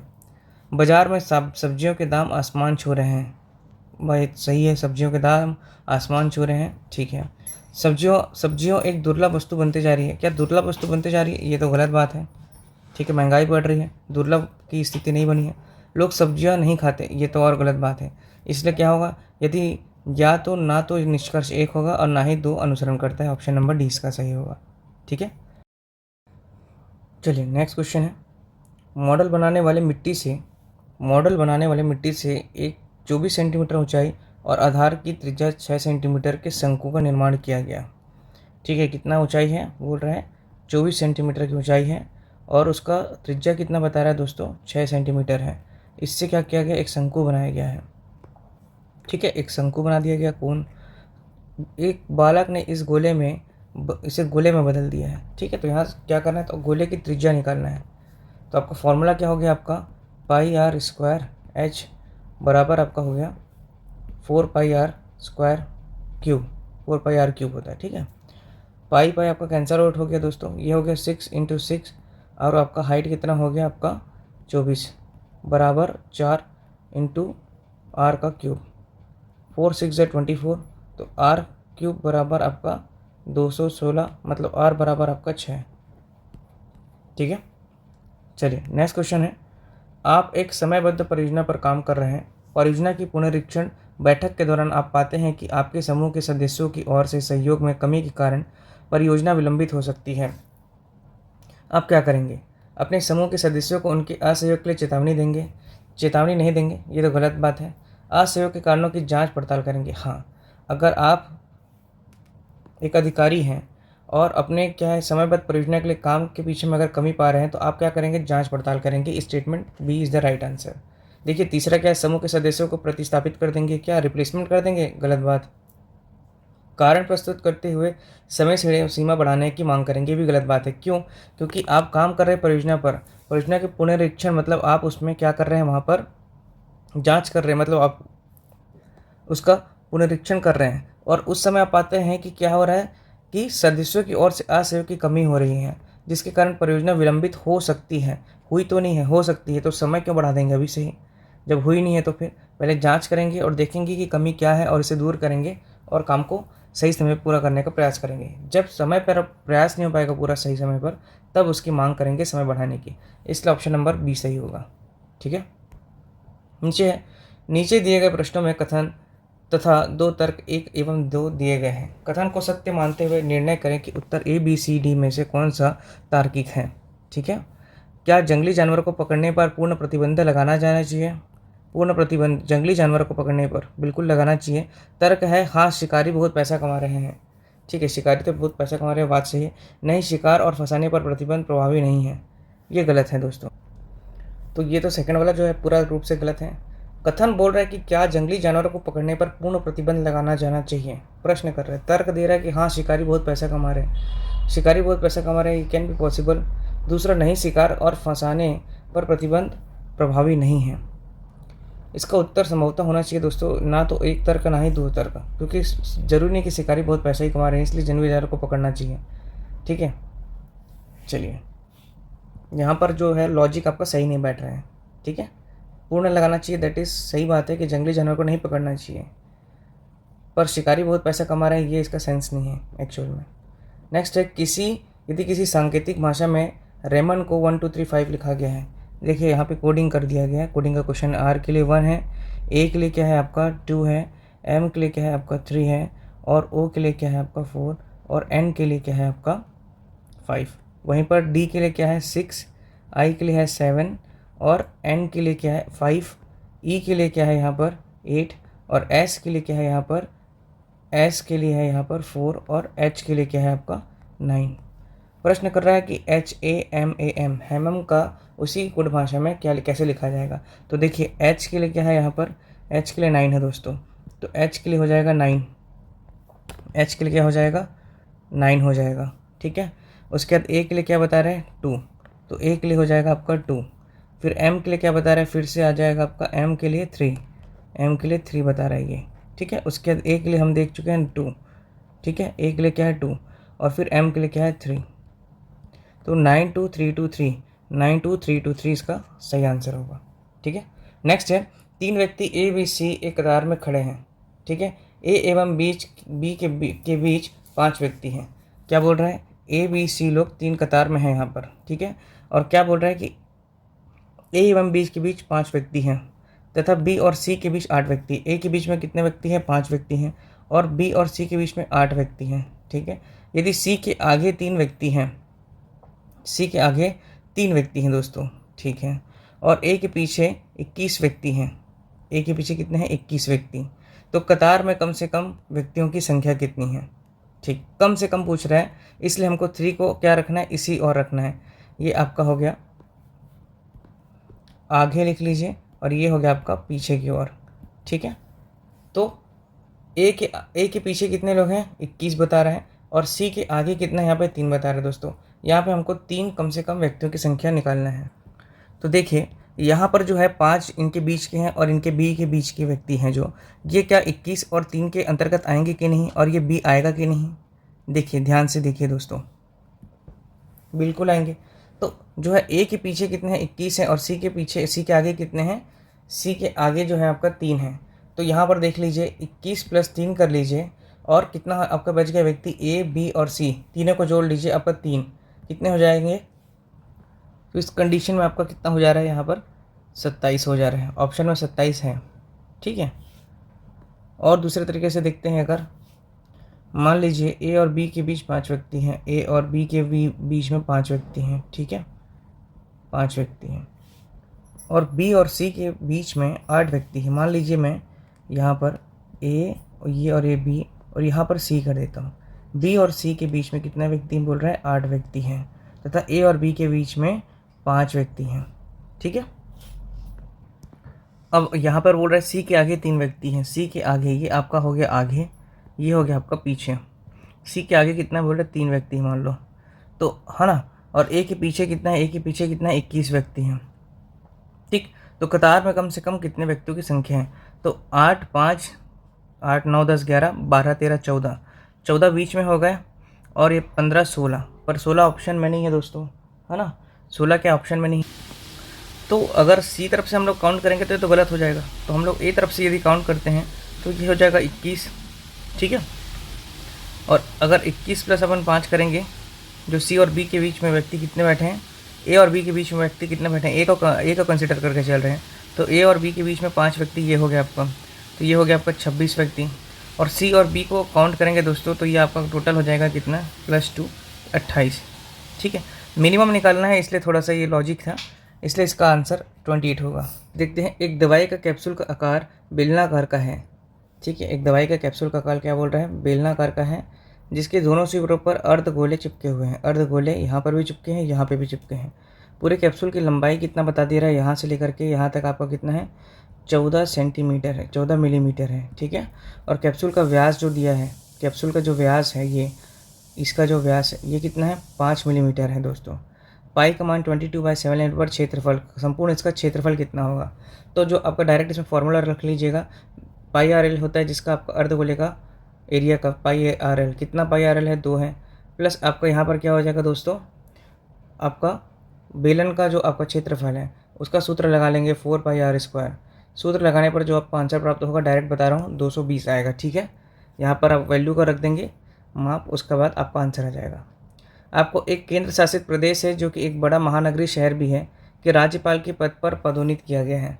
ठीक है, एक राज्यपाल बना दिया गया है। निम्नलिखित विकल्प में से कौन सा सर्वोच्च प्राथमिकता देते हैं? अगर आपको उपराज्यपाल बना दिया जाए तो आपको किसको सर्वोच्च प्राथमिक में रखना चाहिए चीज़ों को? कानून व्यवस्था और महिला सुरक्षा, शहरी नियोजन, पारिस्थितिक और जैव विविधता, या फिर प्रदूषण नियंत्रण? तो इसका सही उत्तर है दोस्तों, कानून और व्यवस्था और महिला सुरक्षा को मुख्य रूप से प्राथमिकता देनी चाहिए पहले। ठीक है, नेक्स्ट है, संचार नेटवर्क के कितने प्रकार होते हैं? तो संचार नेटवर्क के 5 प्रकार होते हैं। ठीक है, नेक्स्ट है, पिता की आयु उसके पुत्र की आयु की योग से 2 गुनी है। ठीक है, पिता की आयु मान लीजिए, ऑप्शन से बनाते हैं, पिता की आयु मान लेते हैं 40 वर्ष। पिता की आयु कितना है? 40 वर्ष है। ठीक, उसके दोनों पुत्रों की आयु के योग से 2 गुनी है, तो उसके दोनों पुत्रों की आयु मान लीजिए 20 है, और इसके 2 गुने कर दिए हमने, तो कितना आपका आ गया? 40 आ गया। ठीक, 20 वर्ष पश्चात उसकी आयु, ठीक है, 20 वर्ष के बाद उसकी आयु अपने दोनों पुत्रों की आयु के योग के बराबर हो जाती है। 20 वर्ष पश्चात उसकी आयु अपने दोनों पुत्रों के आयु के योग के बराबर हो जाती है। तो 20 वर्ष के बाद दोनों पुत्रों का आयु का योग कितना हो जा रहा है? 40। इसी के क्या हो जा रहा है? बराबर हो जा रहा है 40। तो ऑप्शन नंबर क्या है? ए सही है। ठीक है, नेक्स्ट है, दिए गए नंबरों के क्रम के अनुसार निम्नलिखित में से कौन सा नंबर दिए गए नंबरों के समान क्रम होगा? दिए गए नंबरों के क्रम के अनुसार निम्नलिखित में से कौन सा नंबर दिए गए नंबरों के समान क्रम का होगा? 80 और 9 और 5, मतलब 9 और 5 को बना करके 80 बनाया होगा, यहाँ पर दिख रहा है। यहाँ पर 2 तरीका है बनाने का। एक तो अपन क्या कर सकते हैं, 9 में 1 घटा देते हैं, 9 में 1 घटा करके 8 कर लेते हैं। ठीक है, और जो 5 है, 5 का क्या कर लेते हैं? 2 गुना कर लेते हैं, तो आपका 10। इन दोनों को अगर टोटल करेंगे तो बन जाएगा आपका 80। अगर यही रूल फॉलो करके देखते हैं कौन सा और बन जाता है, मान लीजिए ऑप्शन बी को बनाते हैं। ठीक है, तो 5 में 1 घटा देंगे तो हो जाएगा आपका 4, और 3 को अगर अपन क्या कर देंगे, मल्टीप्लाई कर देंगे 3 में 2, तो क्या हो जाएगा 6, और 4 और 6 को जो मल्टीप्लाई करने से कितना आ रहा है? 24। तो आपका ये अनुसरण कर रहा है दोस्तों। ठीक है, ये एक तरीका हो गया। दूसरा तरीका अगर आप बनाना चाहें तो क्या कर सकते हैं, 9 गुणे 5 कर सकते हैं। 9 गुणा 5 करेंगे तो 45 आ गया, पर अपने को लाना कितना है यहाँ पर? 80। तो फिर मैं इसको 2 से गुणा कर देता हूँ टोटल को, तो ये बन जाएगा 90, और 5 और गुणा 2 कर देता हूँ, ये 10। इन दोनों में 10 को घटाऊँगा तो क्या बन जाएगा 80।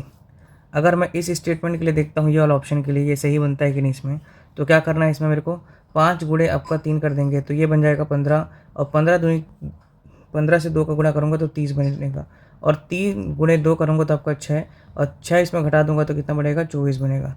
ये मतलब ये तरीके से भी बनाया जा सकता है, ये तरीके से भी बनाया जा सकता है। ऑप्शन बी इसका सही है।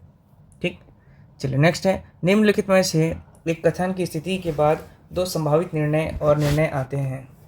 स्थिति में दिए गए जानकारी के आधार पर स्थिति में मौजूद सभी बातों को सत्य मानते हुए याद कीजिए कि कौन सा निर्णय सही है। सरकारी प्राथमिक विद्यालयों में नामांकित 25 से 35% छात्र विद्यालय नहीं जाते।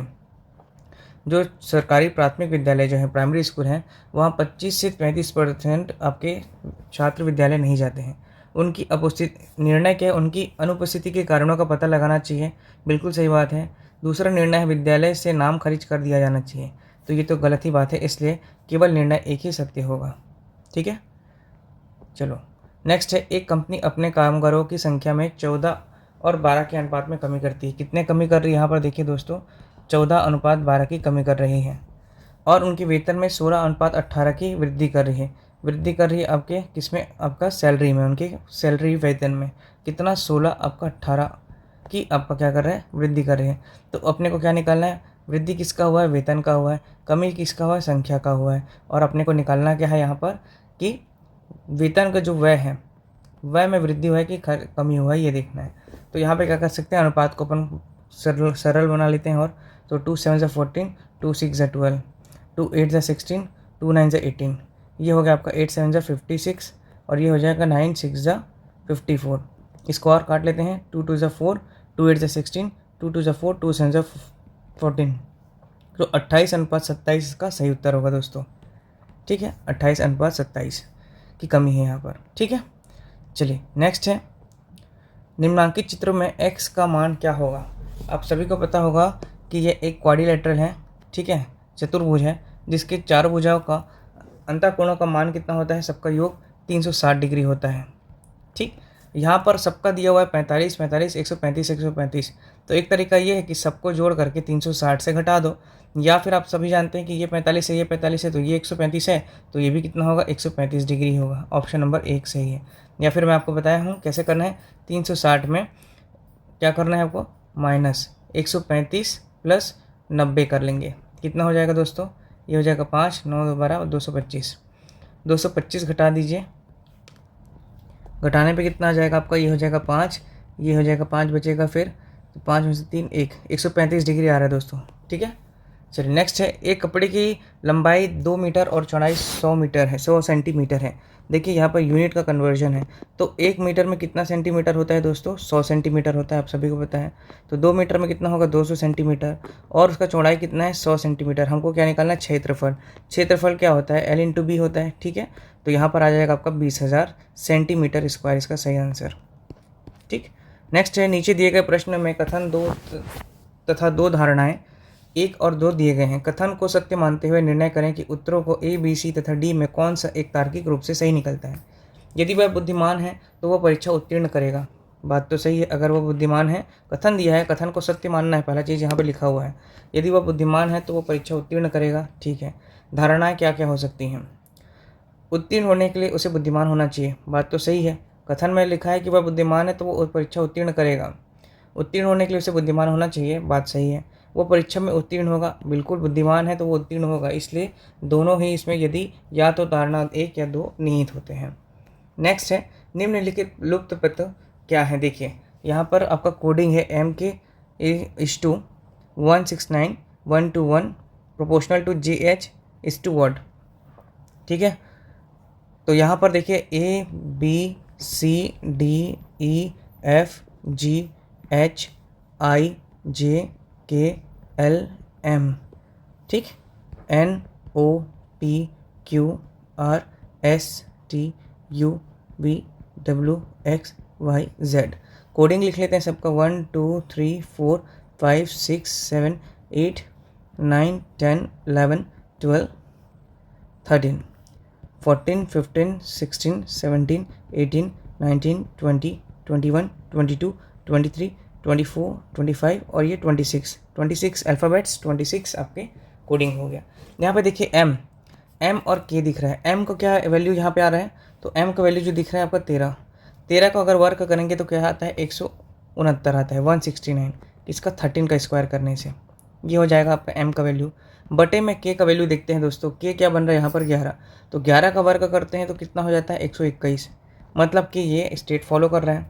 इसी प्रकार हमको जे के लिए देखना है, तो जे का क्या बता रहा है, जे किस में आता है, यहाँ पर देखिए जे आपका आता है 10, मतलब जे का स्क्वायर करूँगा मतलब 10 का स्क्वायर करूँगा तो कितना हो जाएगा 100। और वहीं पे एच क्या दिख रहा है यहाँ पे 8, तो एच का स्क्वायर करूँगा तो कितना है 64, तो आंसर आ जाएगा 100/64। ठीक है, इस प्रकार से ये कोडिंग का लुप्त पद वाला क्वेश्चन था मिसिंग टर्म का।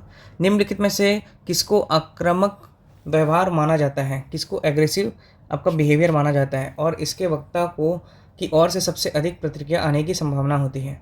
वक्ता के व्यक्तित्व देते समय व्यवधान उत्पन्न करना, मतलब कोई स्पीच दे रहा है या फिर कोई स्पीकर कुछ बोल रहा है, उस समय कोई इंटरप्ट करता है, कोई व्यवधान उत्पन्न करता है तो उस समय उससे बहुत ज़्यादा गुस्सा आता है, या फिर कोई व्यक्ति उसकी बात सुन रहा है लेकिन बीच में अचानक से जम्हाई ले रहा है तब उसको ज़्यादा गुस्सा आता है, या उसका अनदेखा कर दे रहा है उसके बात को।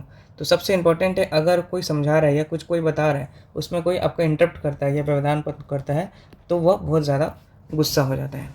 ठीक, नेक्स्ट देखते हैं दोस्तों, दी गई श्रेणी में गलत पद की ज्ञात कीजिए। डिफरेंस निकाल लेते हैं। 56 में कितना डिफरेंस है 2, 58 में कितना है आपका 4, 62 में कितना है आपका 6 और यहाँ पर कितना आ रहा है आपका 14।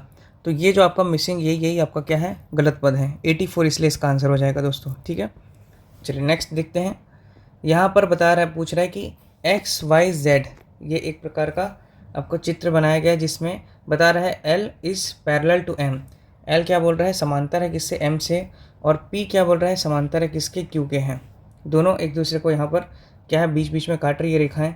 XYZ का मान बताना है, कौन सा, इसका, इसका और इसका। आप सभी को पता है सीधी रेखा का मान कितना होता है 180 डिग्री होता है स्ट्रेट एंगल का, मतलब ये अगर ये 70 है तो ये कितना हो जाएगा 180 डिग्री। ठीक है, ये 180 डिग्री हो जाएगा। उसके बाद हम लोग क्या लगा सकते हैं, ये आपका x का मान निकाल सकते हैं, यहाँ पर एकांतर कोण से ये 70 डिग्री हो जाएगा। अगर ये 70 है तो ये भी 70 हो जाएगा दोस्तों। ठीक है, x और z का निकल गया, ये 70 है तो ये कितना हो जाएगा, ये भी आपका कितना हो जाएगा 70 हो जाएगा। ठीक, क्योंकि आपका z 70 है तो y भी 70 हो जाएगा एकांतर कोण की वजह से, इसलिए सभी का मान क्या आ जाएगा आपका 70 70 70 70 डिग्री। नेक्स्ट, एक व्यक्ति और उसके पुत्र की वर्तमान आयु का योग 45 वर्ष है। 5 वर्ष पूर्व दोनों की आयु का गुणनफल उस व्यक्ति की आयु के 4 गुना है। ठीक है, तथा दोनों की वर्तमान आयु का ज्ञात कीजिए। तो देखिए यहाँ पर जितना भी आपको वैल्यू दिया है 30 15 45 बनाते हैं, 32 13 45 और 34 11 भी 45 और 36 9 भी 45 बनाता है। मैं ऑप्शन डी को लेकर बनाता हूँ क्योंकि ये सॉल्व है ऑलरेडी। ठीक है, मान लीजिए 36 वर्ष किसका है, व्यक्ति का आयु है, और पुत्र की आयु कितना है 9 वर्ष का है। 5 वर्ष पूर्व की बात कर रहे हैं, 5 वर्ष पहले, तो 5 वर्ष पहले देखा जाए तो ये व्यक्ति का आयु कितना रहा होगा 31, और पुत्र का आयु कितना रहा होगा दोस्तों 4 वर्ष का रहा होगा। 5 वर्ष पूर्व दोनों की आयु का गुणनफल, यदि इन दोनों का अगर मैं गुणनफल करूँ तो कितना आ जाएगा, तो ये आ जाएगा 4 और 4 तिया आपका 12। ठीक है, 124 हो रहा है उस, तो 5 वर्ष पूर्व दोनों की आयु का गुणनफल उस व्यक्ति के आयु का 4 गुना है, तो उस व्यक्ति का आयु का 4 गुना भी तो क्या बता रहा है 4 गुना, अगर मैं 31 का भी 4 गुना करूँगा तो 124 ही आ रहा है, तो बराबर है, इसलिए ये स्टेटमेंट आपका सही हो जा रहा है। समझ में आ रहा है दोस्तों, मैंने माना कि 36 वर्ष क्या है व्यक्ति का आयु और पुत्र का आयु 9 वर्ष है। ठीक है, 36 वर्ष है और 9 वर्ष है। 5 वर्ष पहले मैं गया तो पिता की आयु 31 हो जाएगा और पुत्र का आयु हो जाएगा आपका 4, 5 वर्ष पहले की बात है। ठीक है, और इसमें बोल रहा है कि दोनों का आयु का गुणनफल 124 आ रहा है, दोनों के आयु का गुणनफल व्यक्ति के आयु के 4 गुना है, इसके 4 गुना, इसका भी 4 गुना करने से कितना आ रहा है आपका 124 से आ रहा है। तो स्टेटमेंट क्या है, LHS = RHS प्रूव्ड हो गया आपका ऑप्शन से, है ना। नेक्स्ट है आपका 17 11 13 15 19 23। देखिए 7 जो है 17 नहीं है, 7 11 13 ये सभी अभाज्य संख्या है, जबकि 15 एक भाज्य संख्या है, तो ऑप्शन नंबर बी जो है सही होगा दोस्तों। ठीक है, बाकी 19 और 23 भी एक अभाज्य संख्या है। अभाज्य संख्या वह होती है जो स्वयं और एक के अलावा किसी अन्य संख्या से भाग नहीं होती। ABC बहनें हैं, मान लीजिए A और B और C तीनों क्या है बहन है। ठीक, डी ई का भाई है, जो डी है ई का क्या है, ये भाई है, क्लियर है। और ई जो है बी की बेटी है, ई जो है ये बी की बेटी है, ठीक। तो ये तो आपके तीनों बहन है, क्लियर है, ये आपका बहन है, इन लोग, ये भी आपकी बहन है, और ये तीनों लड़कियां हैं, मतलब कि तीनों माताएं हैं, समझ लीजिए, है ना। तो ए डी से क्या संबंध रखता है बोल रहा है, ए का डी से क्या संबंध है भाई, ये दोनों बहन बहन है, तो ये क्या हो जाएगा, ये भी भाई बहन है, बेटी और भाई, है ना, जिसकी बहन हो गई और ये भाई हो गया डी। तो ये भी इसकी माँ हो गई, किसकी, डी की माँ बी हो गई।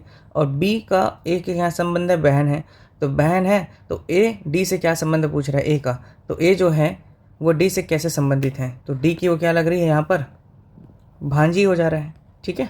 उत्तर क्या हो जा रहा है, ए का डी से क्या संबंध है, तो डी जो है भांजी हो जा रही है, किसकी, ए की। चलिए नेक्स्ट क्वेश्चन है, समिति ने खेल मंत्रालय को 2 खिलाड़ियों से खेल के क्षेत्र का सर्वोच्च पुरस्कार वापस लेने के लिए बोला, किसने, कमेटी ने बोला। 2 खिलाड़ियों से क्यों बोला, कि कथित तौर पर मैच फिक्सिंग में शामिल थे उन लोग, इस वजह से।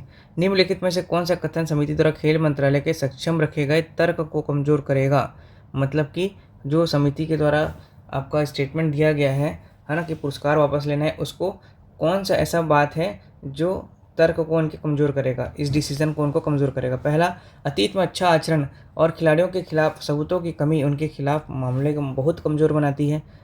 हो सकता है, बिल्कुल सही बात है, क्योंकि उनका अच्छा आचरण अतीत में रहा होगा। नेक्स्ट है, खेल मंत्रालय ने पहले कभी समिति द्वारा की गई सिफारिश को अस्वीकार नहीं किया, ये तो कोई तर्क नहीं बनता दोस्तों। खिलाड़ियों से पुरस्कार वापस लेने से अन्य खिलाड़ियों के लिए भविष्य में ऐसी हरकतों से बचने का एक अच्छा उदाहरण स्थापित होता है, तो ये कमज़ोर नहीं, ये तो प्रबल कर रही है, और ये भी स्टेटमेंट गलत है।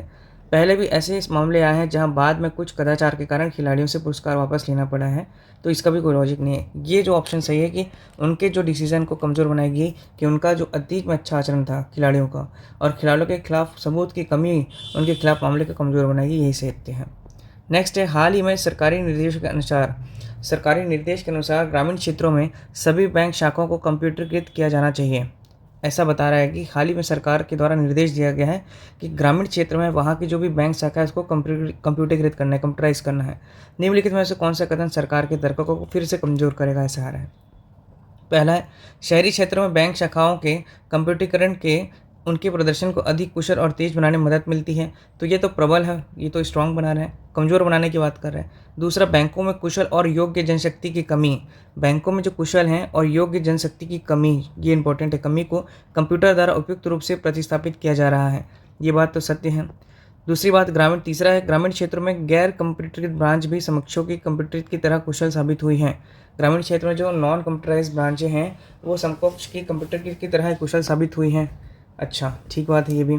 सरकार ने बैंकों की सभी भर्ती परीक्षाओं में कंप्यूटर ज्ञान के लिए विशेष परीक्षा, तो ये तो कोई स्टेटमेंट ही नहीं है, इसलिए ऑप्शन नंबर सी जो है ज़्यादा प्रबल लग रहा है दोस्तों, कि यही कमज़ोर बना रहा है क्या, कि ग्रामीण क्षेत्र में जो गैर कंप्यूटराइज ब्रांच हैं, है ना, ये भी कंप्यूटरीकृत की तरह कुशल साबित हुई हैं। ये आपका बना रहा है क्या, कि वहाँ पर कंप्यूटराइज करने की ज़रूरत नहीं है, ऑलरेडी जो नॉन कंप्यूटराइज वहाँ की जहाँ की ब्रांचें हैं वो भी कंप्यूटरीकृत ही तरह काम कर रही हैं, इसलिए ये आपका ऑप्शन सही होगा दोस्तों। नेक्स्ट है, एक टेलीविज़न 9,000 रुपये में बेचने से दुकानदार को 10% की हानि हुई है।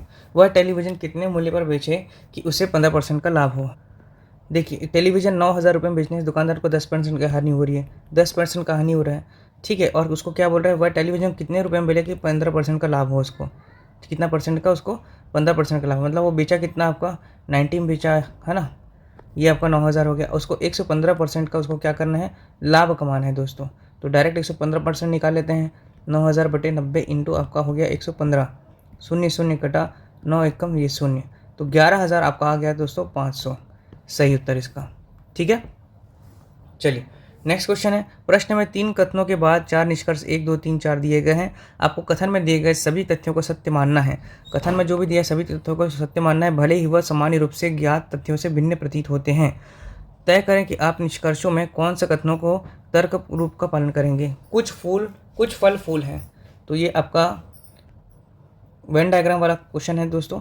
तो ये है कि आपका कुछ फल जो हैं, कुछ मान लीजिए फल मैं आप करता हूँ फ्रूट, जो है वो फूल हैं, मतलब फ्लावर हैं, FL, ठीक है। कोई फूल नाव नहीं, कोई भी आपका जो है फूल जो है मतलब कि फ्लावर नाव नहीं है, या तो फ्लावर दिख रहा है डायरेक्ट, यहाँ पर अपन बना लेते हैं नाव, बोट, ठीक है, नाव नहीं है। सभी नावें नदियाँ हैं, सभी नावें जो हैं यहाँ पर दिख रहे हैं क्या है, नदियाँ हैं, ठीक। अब पढ़ते हैं निष्कर्ष क्या हो सकता है। ये आपका नावें हैं दोस्तों, ठीक है, नावें। तो ये कुछ फल नदियाँ हैं, पहले निष्कर्ष निकल रहा है, कुछ फल जो है नदियाँ हैं, गलत, निकल ही नहीं रहे। कुछ नदियाँ नावें हैं, हाँ कुछ नदियाँ नावें हैं, दिख रहे हैं कि कुछ नदियाँ नावें हो सकती हैं। कुछ नदियाँ फल हैं, फिर कुछ नदियाँ फल है बोल रहा है, तो ये तो स्टेटमेंट गलत है। कुछ फूल फल हैं, तो कुछ जो फूल है वो फल है, कुछ फल फूल है, ये सही है। इसलिए आपका क्या हो गया, अनुसरण 2 और 4 अनुसरण करता है दोस्तों, ठीक है। फल और फ्रूट दोनों मिक्स हैं, नदी और आपका नाव भी मिक्स है, इसलिए दोनों एक दूसरे का क्या है, कुछ कुछ चीज़ें उन दोनों में आ रही हैं, इस चीज़ को समझना है। नेक्स्ट है दोस्तों, निम्न आकृति में कौन सा क्षेत्र उन भारतीय नेताओं को निरूपित करता है जो गायक नहीं है। पहले देखते हैं गायक कौन से बॉल में आ रहा है, तो गायक जो आ रहा है आपका इस वाले बॉल के अंतर्गत आ रहे हैं, ठीक है, गायक इसके अंतर्गत आ रहा है दोस्तों, है ना। और आपका कौन, भारतीय नेता, जो भारतीय नेता जो आपके हैं ये आपके हैं भारतीय, ठीक। और जो आपका दूसरा जो नेता है ये आपका 6, ठीक है। तो इन दोनों के बीच में दोनों सेक्शन कौन सा आ रहा है, भारतीय जो नेता दोनों हैं वो आपका है कौन सा, 2। तो आंसर क्या हो जाएगा आपका, 2 हो जाएगा, ठीक है। चलिए दोस्तों, अब यहाँ पर हम लोग देखते हैं छत्तीसगढ़ी हिंदी भाषा और कंप्यूटर के जो सेक्शन आए हुए थे और इंग्लिश के, कुल 35 प्रश्न इसके आए हुए थे, ठीक है। तो चलिए डिटेल से देखते हैं। यहाँ पर हर्षबोधक शब्द कौन सा है, तो हर्षबोधक मतलब खुशी वाला जो आपका बोधक शब्द क्या है, वाह है, ठीक है। नेक्स्ट है, वह स्कूल जा रही है किस प्रकार का वाक्य है, तो वह स्कूल जा रही है एक विधिवाचक वाक्य है दोस्तों, निषेध नहीं है, निषेध मतलब मना नहीं कर रहे हैं, प्रश्न नहीं कर रहे हैं और ना ही आज्ञा दे रहे हैं, वह विधिवाचक स्कूल जा रही है क्योंकि उसका ये काम है, उसका ये नियम है। नेक्स्ट है, रचना की दृष्टि से क्रिया के कितने भेद होते हैं, तो क्रिया के 2 भेद होते हैं, एक होता है आपका सकर्मक और दूसरा होता है आपका अकर्मक, ठीक है। तू तुम आप किसका उदाहरण है, तो तू तुम आप मध्यम पुरुष का उदाहरण है दोस्तों, उत्तम पुरुष का उदाहरण मैं होता है, जबकि अन्य पुरुष का उदाहरण होता है वह वे। कपि का पर्यायवाची शब्द नहीं है, कपि का जो पर्यायवाची शब्द नहीं है वो आपका कवि नहीं है, कपि को बोलते हैं दोस्तों मरकट, वानर और लंगूर भी कहा जाता है। अगला है, आचार शब्द का विपरार्थक शब्द कौन सा है, अपोजिट क्या है आचार का, तो अनाचार। अगला है, संधि के कितने भेद हैं, तो संधि के देखा जाए तो 3 भेद हैं, स्वर संधि, विसर्ग संधि और व्यंजन संधि। नेक्स्ट है, स्वरनाम के कितने भेद हैं, तो स्वरनाम के 6 हैं, पुरुषवाचक, निश्चयवाचक, अनिश्चयवाचक, संबंधवाचक, प्रश्नवाचक और निजवाचक। तो 6 प्रकार के स्वरनाम के भेद होते हैं। वहीं हिंदी के विशेषण के कितने भेद होते हैं, तो हिंदी के विशेषण के आपके 4 होते हैं, गुणवाचक, संख्यावाचक, परिमाणवाचक और आपका स्वरनामिक विशेषण। शब्द अलंकार के भेद नहीं है, इसमें पूछ रहे भेद कौन सा नहीं है, तो देखिए अनुप्रास होता है, यमक होता है और श्लेष होता है, उपमा अलंकार नहीं होता शब्द अलंकार का भेद, ठीक है। नेक्स्ट है, we can see many dash driving e rickshaws, तो we can see many women drivers e rickshaws. Next है, every one of the boys dash to eat ice cream, every one of the boys loves to eat ice cream. He started dash 6 dash the morning. He started at 6 in the morning. ठीक है, He started at 6 in the morning. Next है, My friend is taking his brother and dash to the movie tonight. My friend is taking his brother and me to the movie tonight. मेरा दोस्त अपने भाई को और मुझे movie ले जाएगा आज रात। नेक्स्ट है, dash your father and mother at home are your father. दोनों आपका क्या है, यहाँ पर सब्जेक्ट भी प्लूरल में है, तो ये भी आपका वर्ब भी, हेल्पिंग वर्ब भी आपका प्लूरल में होगा दोस्तों। अगला है, the committee has divided one minor point. Committee क्या है, एक माइनर पॉइंट पे डिवाइड कर चुकी है, बढ़ गई हैं, ठीक है। उसके बाद है, no dash then 50 miners were kill in the explosion. No fever then 50 miners were kill in the explosion. Comparative था दोस्तों। What is the feminine form of the noun duke. Duke का डचेस होता है, आप सभी जानते हैं। नेक्स्ट है, 3 and 3 makes 6, ओके। नेक्स्ट है, I have many work to do and I have don't much time to do. Both are अलग अलग थिंग्स, डिफरेंट थिंग्स, तो I have many work to do, okay. इनमें से कौन सा शब्द प्रश्नवाचक सर्वनाम नहीं है, तो प्रश्नवाचक सर्वनाम कौन सा नहीं है, काकट, कौन, काबर है, वैसन नहीं है, ठीक है। अगला प्रश्न है, पटवारी के स्त्रीलिंग हुई पटवर्णिन। पटवारी का स्त्रीलिंग क्या होगा, पटवर्णिन होगा। निम्न लोकगीत की पंक्तियों में कौन सा रस है, काजर के कोठी में चंदा लुकागे, रे सुमना वही री अस रतिहा पहाए, दिया के बाती बरबर बुतावे, रे सुमना जर्जर जीव गुंगवाए। ये क्या है? वियोग रस का, यहाँ पर वियोग श्रृंगार रस का प्रधान है दोस्तों। तो इसका सही आंसर होगा ऑप्शन नंबर सी। ठीक है, यहाँ पे क्या बता रहा है? काजल के कोठी में चंदा लुका गए। काजल के कोठी में क्या है? चंदा लुका गए, मतलब छुप गया। दिया के बाती बर बर बुता गए, तो यहाँ पर क्या वियोग को बता रहे हैं। इनमें से कौन सा द्रव्यवाचक संज्ञा है? घड़ी, लिखावट, हरेली या गौरस। तो गौरस जो है आपका लिक्विड फॉर्म में है, द्रववाचक है। बनवासी में कौन से समास है? तो बनवासी में आपका तत्पुरुष समास है। अगला प्रश्न है, सुमिलित करें जय भारती। तो जय भारती जो है आपका कोयली बसंती लिखी है। उसके बाद आपका बसंती वर्मा जो है मितानी लिखी इन्होंने। शकुंतला तरार जो है आपका उन्होंने लिखा है सात लर के करधन। और सरला शर्मा जो है आपके आखर के अरग। ठीक, तो इसका मिला लीजिए, ए का 2, बी का 1, ए का 2, बी का 1, ऑप्शन नंबर बी। नेक्स्ट है, टमाटर के छत्तीसगढ़ी में क्या कहते हैं? तो टमाटर को छत्तीसगढ़ में पताल कहते हैं दोस्तों। भारी मीठाता है पताल। अर्धमागधी से उत्पन्न भाषा बोली है कौन सा? छत्तीसगढ़ी, अवधी और बघेली। ये तीनों भाषा अर्धमागधी से उत्पन्न हुआ है। नेक्स्ट, इनमें से कौन सा शब्द भाववाचक संज्ञा है? तो भाव संज्ञा नहीं है, पूछ रहा है यहाँ पर, ध्यान देंगे। तो भाववाचक संज्ञा जो है आपका उत्ती नहीं है। उत्ती जो है आपका पूरब को बोलते हैं छत्तीसगढ़ी में, पूरब से सूर्य के उदय होता है, ऐसा बोलते हैं। तो अनफबित में उपसर्ग क्या है? अनफबित में अन्य जो है आपका उपसर्ग है। अगला है, निम्न में से कौन सा एक ऑपरेटिंग सिस्टम नहीं? यहाँ से कंप्यूटर का सेक्शन शुरू हुआ है दोस्तों। तो ऑपरेटिंग सिस्टम कौन सा नहीं? आपका ओरेकल। ओरेकल एक डेटाबेस है। ठीक है, निम्नलिखित में से कौन सा सबसे तेज कंप्यूटर का मेमोरी है? तो सबसे कंप्यूटर का तेज मेमोरी रजिस्टर और कैश होते हैं, तो ऑप्शन में रजिस्टर आएगा। IPv4 एड्रेस की लंबाई कितनी होती है? तो याद रखेंगे आपका 32 बिट होता है, जबकि IPv6 का एड्रेस की लंबाई 128 होता है। नेटवर्क, कंप्यूटर नेटवर्क में कंप्यूटर वायरस क्या है? तो कंप्यूटर वायरस एक प्रकार का सॉफ्टवेयर है और एंटीवायरस एक प्रकार का यूटिलिटी सॉफ्टवेयर होता है। ठीक, डाटाबेस संबंधित है किससे है? नहीं, डाटाबेस संबंधित डैश का संग्रह है, तो डाटा का संग्रह है। Database is a collection of data. जिन्होंने भी पार्ट 1 नहीं देखा था दोस्तों, उनका भी हम लोगों ने इस वीडियो में मर्ज कर दिए हैं। तो जो लोग पार्ट 1 देखना चाहते हैं, छत्तीसगढ़ का जो GS का पार्ट 1 सेक्शन था ADI का, उसका भी सॉल्यूशन इसी वीडियो पे मैंने अटैच कर दिया है। आप इसी में ही कंटिन्यू देख सकते हैं दोस्तों। ठीक है, पहला प्रश्न जो है, छत्तीसगढ़ पंचायती राज अधिनियम 1993 की धारा 14 में प्रावधान क्या था? यह क्या है? छत्तीसगढ़ पंचायती राज अधिनियम 1993 की धारा 14 में प्रावधान है। डायरेक्ट आंसर देखते हैं, मत देने तथा अभ्यर्थी होने के लिए अर्हता जो है वो इस धारा 14 में बताया गया है। नेक्स्ट है, किस योजना के जो घटक हैं आस्था, निष्ठा, प्रयास एवं सहयोग है? ऑप्शन था, डायरेक्ट आंसर देखते हैं, मुख्यमंत्री बाल भविष्य योजना। मुख्यमंत्री बाल भविष्य योजना के अंतर्गत आस्था, निष्ठा, प्रयास एवं सहयोग संचालित किया जा रहा है। नेक्स्ट है, बस्तर दशहरा एवं उत्सव के संबंध में निम्नलिखित कथनों पर विचार कीजिए। ये आषाढ़ शुक्ल द्वितीया को प्रारंभ होता है, ये गलत बात है। आषाढ़ शुक्ल द्वितीया को नहीं, ये श्रावण मास को चालू होता है दोस्तों, पहला चीज़। दूसरा, ये उत्सव विजयदशमी के दिन समाप्त होता है, तो ये भी गलत बात है। छत्तीसगढ़ का जो बस्तर का दशहरा है वो 75 दिन चलता है, 75 डेज चलता है, जो भारत के जो आपके विजयदशमी से अलग है। ठीक है, यहाँ पे माता दंतेश्वरी देवी का पूजा किया जाता है, बल्कि भारत में जो है आपका राम भगवान और रावण की मृत्यु के लिए इस उत्सव को मनाया जाता है। ठीक, तो ये ऑप्शन भी गलत है। काचिन गादी, हाँ, काचिन गादी इस पर्व की एक रस्म है। ठीक है, जिसमें क्या करते हैं, काचिन देवी को गद्दी पर बैठाते हैं। वो गद्दी आपका बेल बूटों से बनी हुई होती है। ये सभी चीज़ें हम लोग अपने वीडियो पे डिटेलिंग पे देखते हैं दोस्तों। यहाँ पर डायरेक्ट आंसर देखते हैं, तो इसका ऑप्शन होगा केवल कथन 3 सही है। ठीक है, नेक्स्ट है, कलचुरी कालीन बरहो 12 गांव का समूह जो होता था के मुखिया का नाम बताना है दोस्तों। मुखिया का नाम आया था। ठीक है, तो इसका आंसर डायरेक्ट देखते हैं, दाऊ। देखिए, दाऊ बोलते थे बरहो का प्रमुख को। दीवान जो होता था गढ़ का प्रमुख होता था, और आपका गौटिया जो होता था ये गांव का प्रमुख होता था दोस्तों।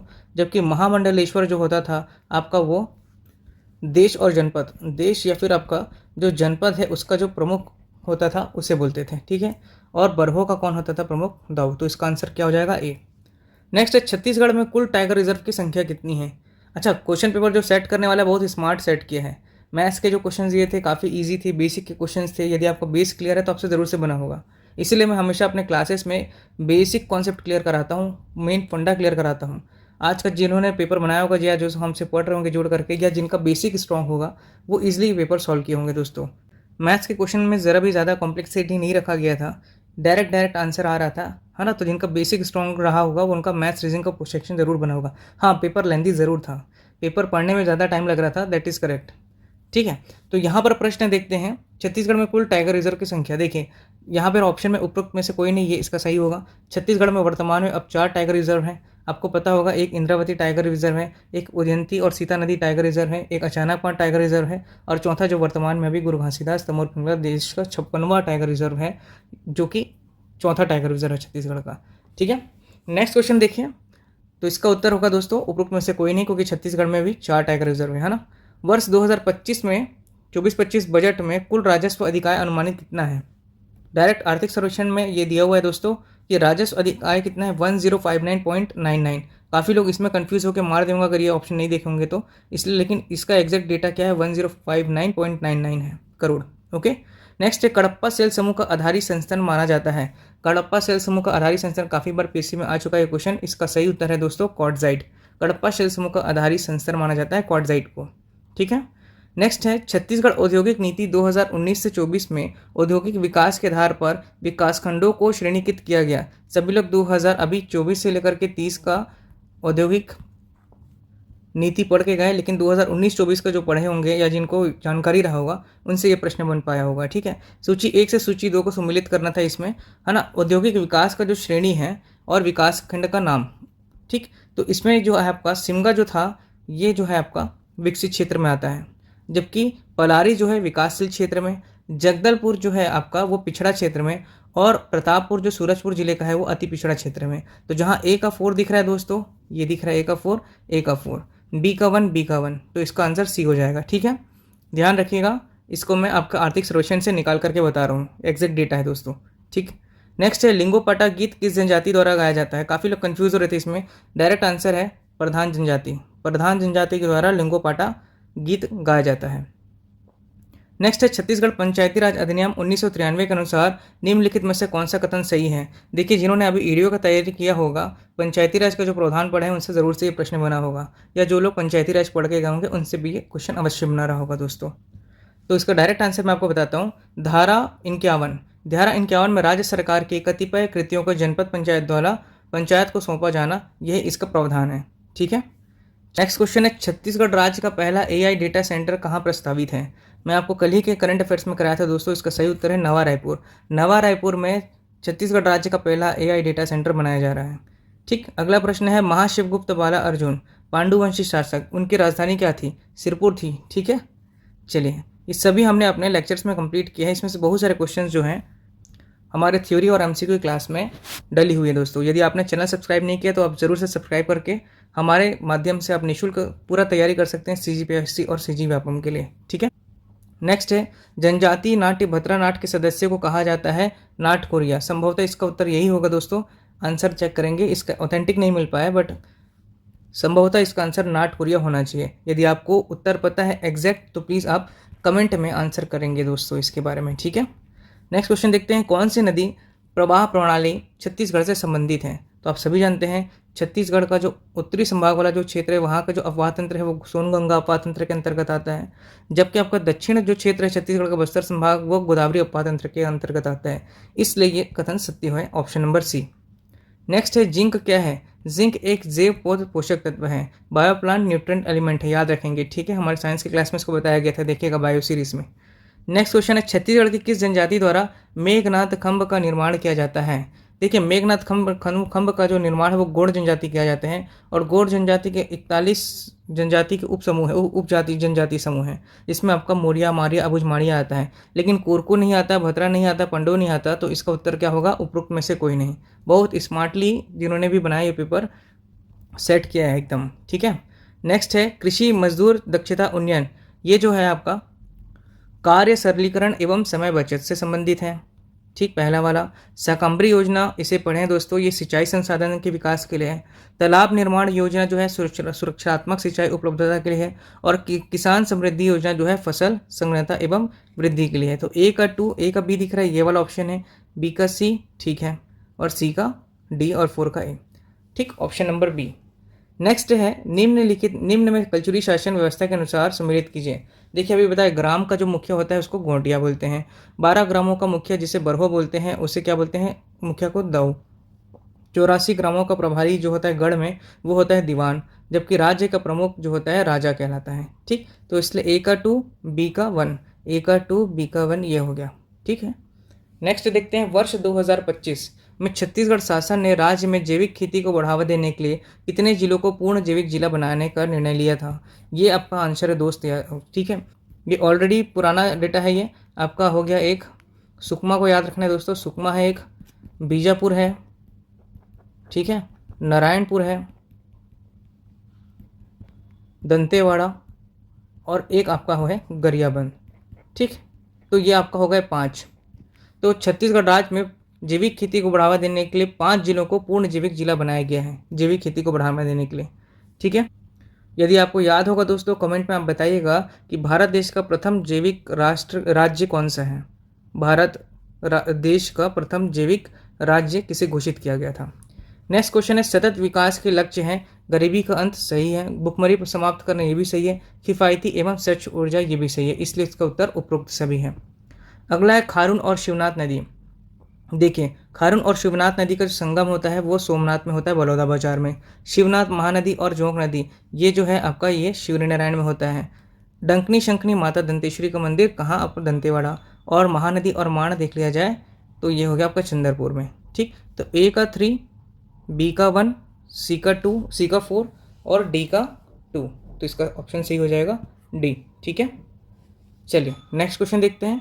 कबरा पहाड़ के सेल चित्र की चित्रकारी लाल रंग से हुई है। ठीक है, नेक्स्ट है निम्न में से कौन सा कथन स्वामित्व योजना से संबंधित है। इंपॉर्टेंट है दोस्तों।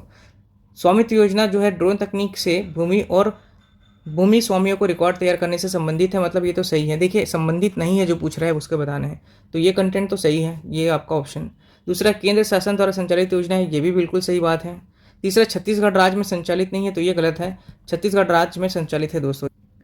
छत्तीसगढ़ में 10 जिलों में इस योजना की शुरुआत की गई थी दोस्तों। ठीक है, और भूमि स्वामी एवं स्वामित्व संपत्ति कार्ड प्रदाय करना ये भी इसका सही स्टेटमेंट है, तो इसका जो आंसर हो जाएगा यही। ठीक है, याद रखेंगे ये आपका स्टेटमेंट जो है गलत है, इसलिए आंसर भी यही है दोस्तों। ठीक है, स्वामित्व योजना का संबंधित नहीं है। देखिए छत्तीसगढ़ राज्य में स्वामित्व योजना संचालित है।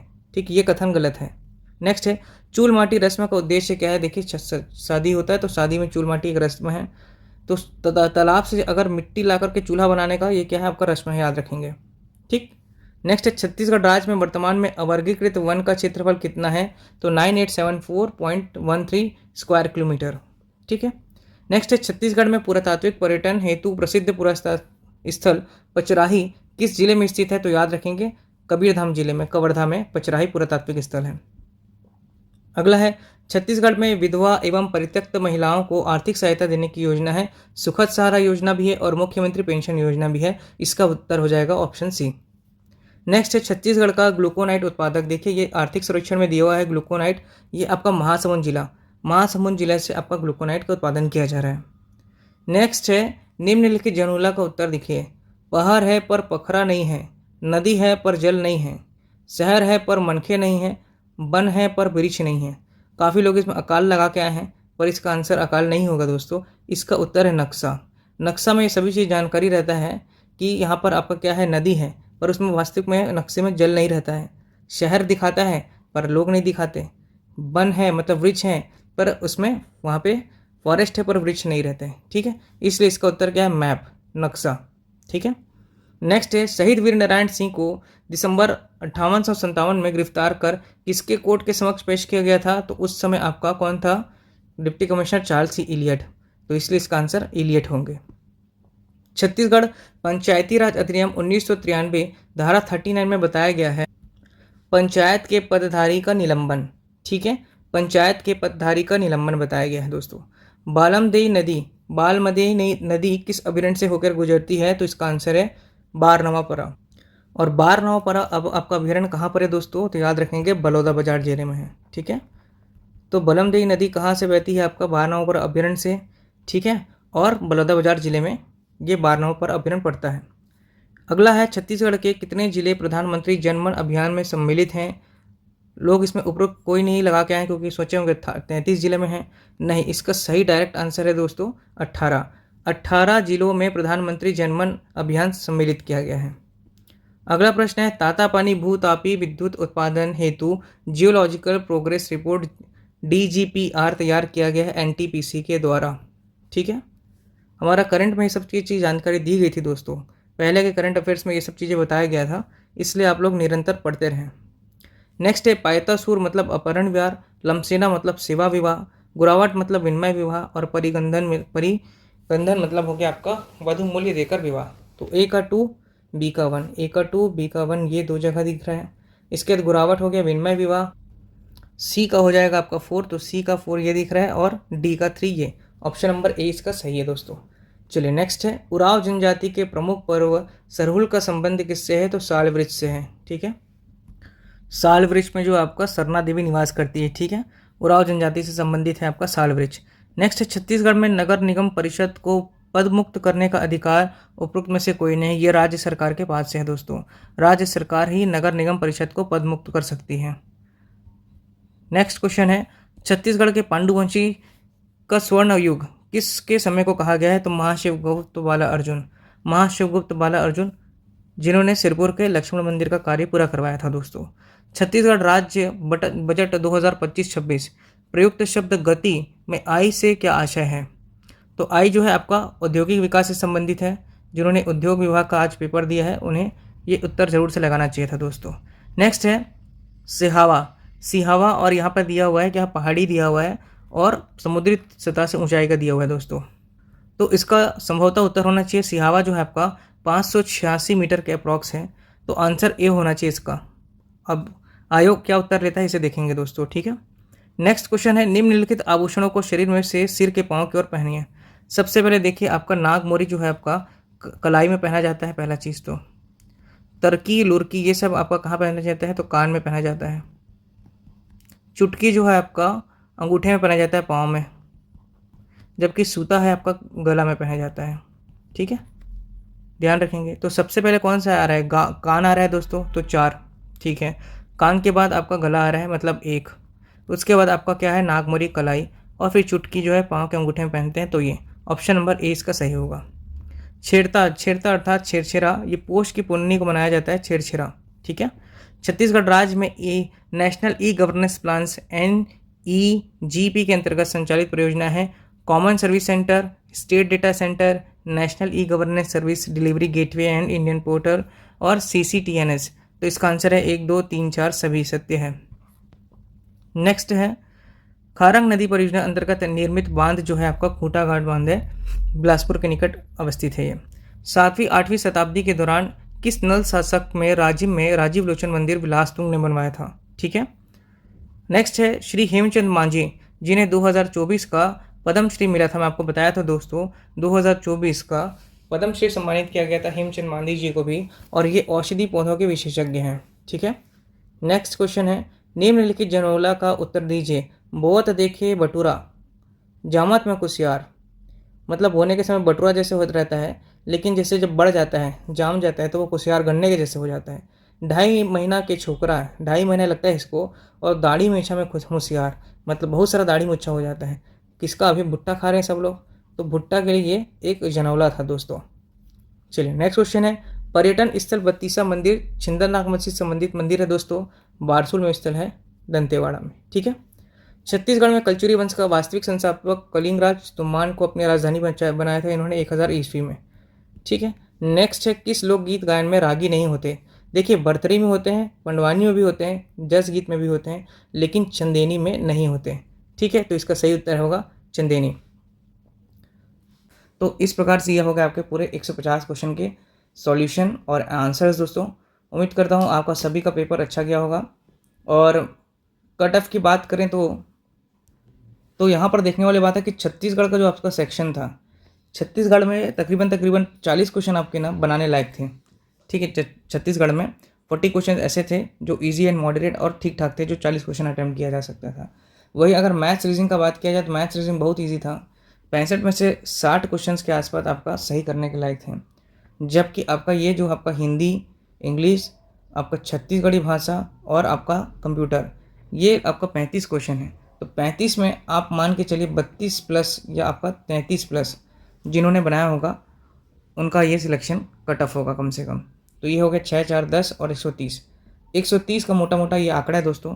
पोस्ट ओनली 30 आप सभी को पता है। जनरल के लिए 10 है, जनरल के लिए 10, ओबीसी के लिए 3 पोस्ट हैं। इस प्रकार से अगर देखा जाए तो कट ऑफ बहुत ही ज़्यादा हाई जाएगा, क्योंकि पेपर औसत से निम्न था थोड़ा। ठीक है, तो मान के चलिए 120 से 130 जिसका भी आएगा वो लोग सफलता के काफ़ी करीब रहेंगे। सो यही था दोस्तों आज का एक प्रकार का कट ऑफ का आकलन। तकरीबन 35 से 40 बनाया जा सकता था छत्तीसगढ़ में। ठीक है, मैथ्स रीजनिंग आपका 60 क्वेश्चन, ठीक है, टाइम टेकिंग थे, बट इतना भी ज़्यादा वो नहीं था। 55 से 60 अगर एक छोटा सा आंकड़ा लिया जाए तो 38 से आपका 40 ये रहेगा, 55 से आपका 60 मैथ्स रीजनिंग का रहेगा, और आपका 30 से 35 क्योंकि मैथ्स हिंदी सीजी लैंग्वेज और कंप्यूटर का सेक्शन भी काफ़ी ईजी था। तो अगर न्यूनतम देखा जाए तो ये हो गया आपका 5, 3, 8 और ये हो गया 8 और 5 123, मतलब 123 ओवरऑल 125 से 130 के आसपास जिनका आएगा वो मान के चलिए कि काफ़ी इन लोगों का क्लोज रहेगा रिजल्ट में स्थान। ठीक है, चलिए तो फिर वीडियो को यहीं समाप्त करते हैं। यदि वीडियो अच्छा लगे तो प्लीज़ लाइक कर दें दोस्तों, और हाँ, जिन्हें निःशुल्क पढ़ना है हमारे चैनल के माध्यम से वो चैनल प्लीज़ सब्सक्राइब कर लें। हमारे द्वारा प्लेलिस्ट के माध्यम से सभी सब्जेक्ट्स को कवर कराया जा रहा है स्टेप बाय स्टेप। छत्तीसगढ़ हो, इतिहास हो, भूगोल हो, गणित हो, छत्तीसगढ़ी भाषा हो, हिंदी हो, ये अन्य जितने भी सब्जेक्ट्स आते हैं आपके सीजीपीएससी और सीजी पेपर में, सभी को धीरे धीरे कंप्लीट कराया जा रहा है दोस्तों। तो मिलते हैं नेक्स्ट वीडियो में। बने रहिए पढ़ छत्तीसगढ़ क्लासेस के साथ। धन्यवाद।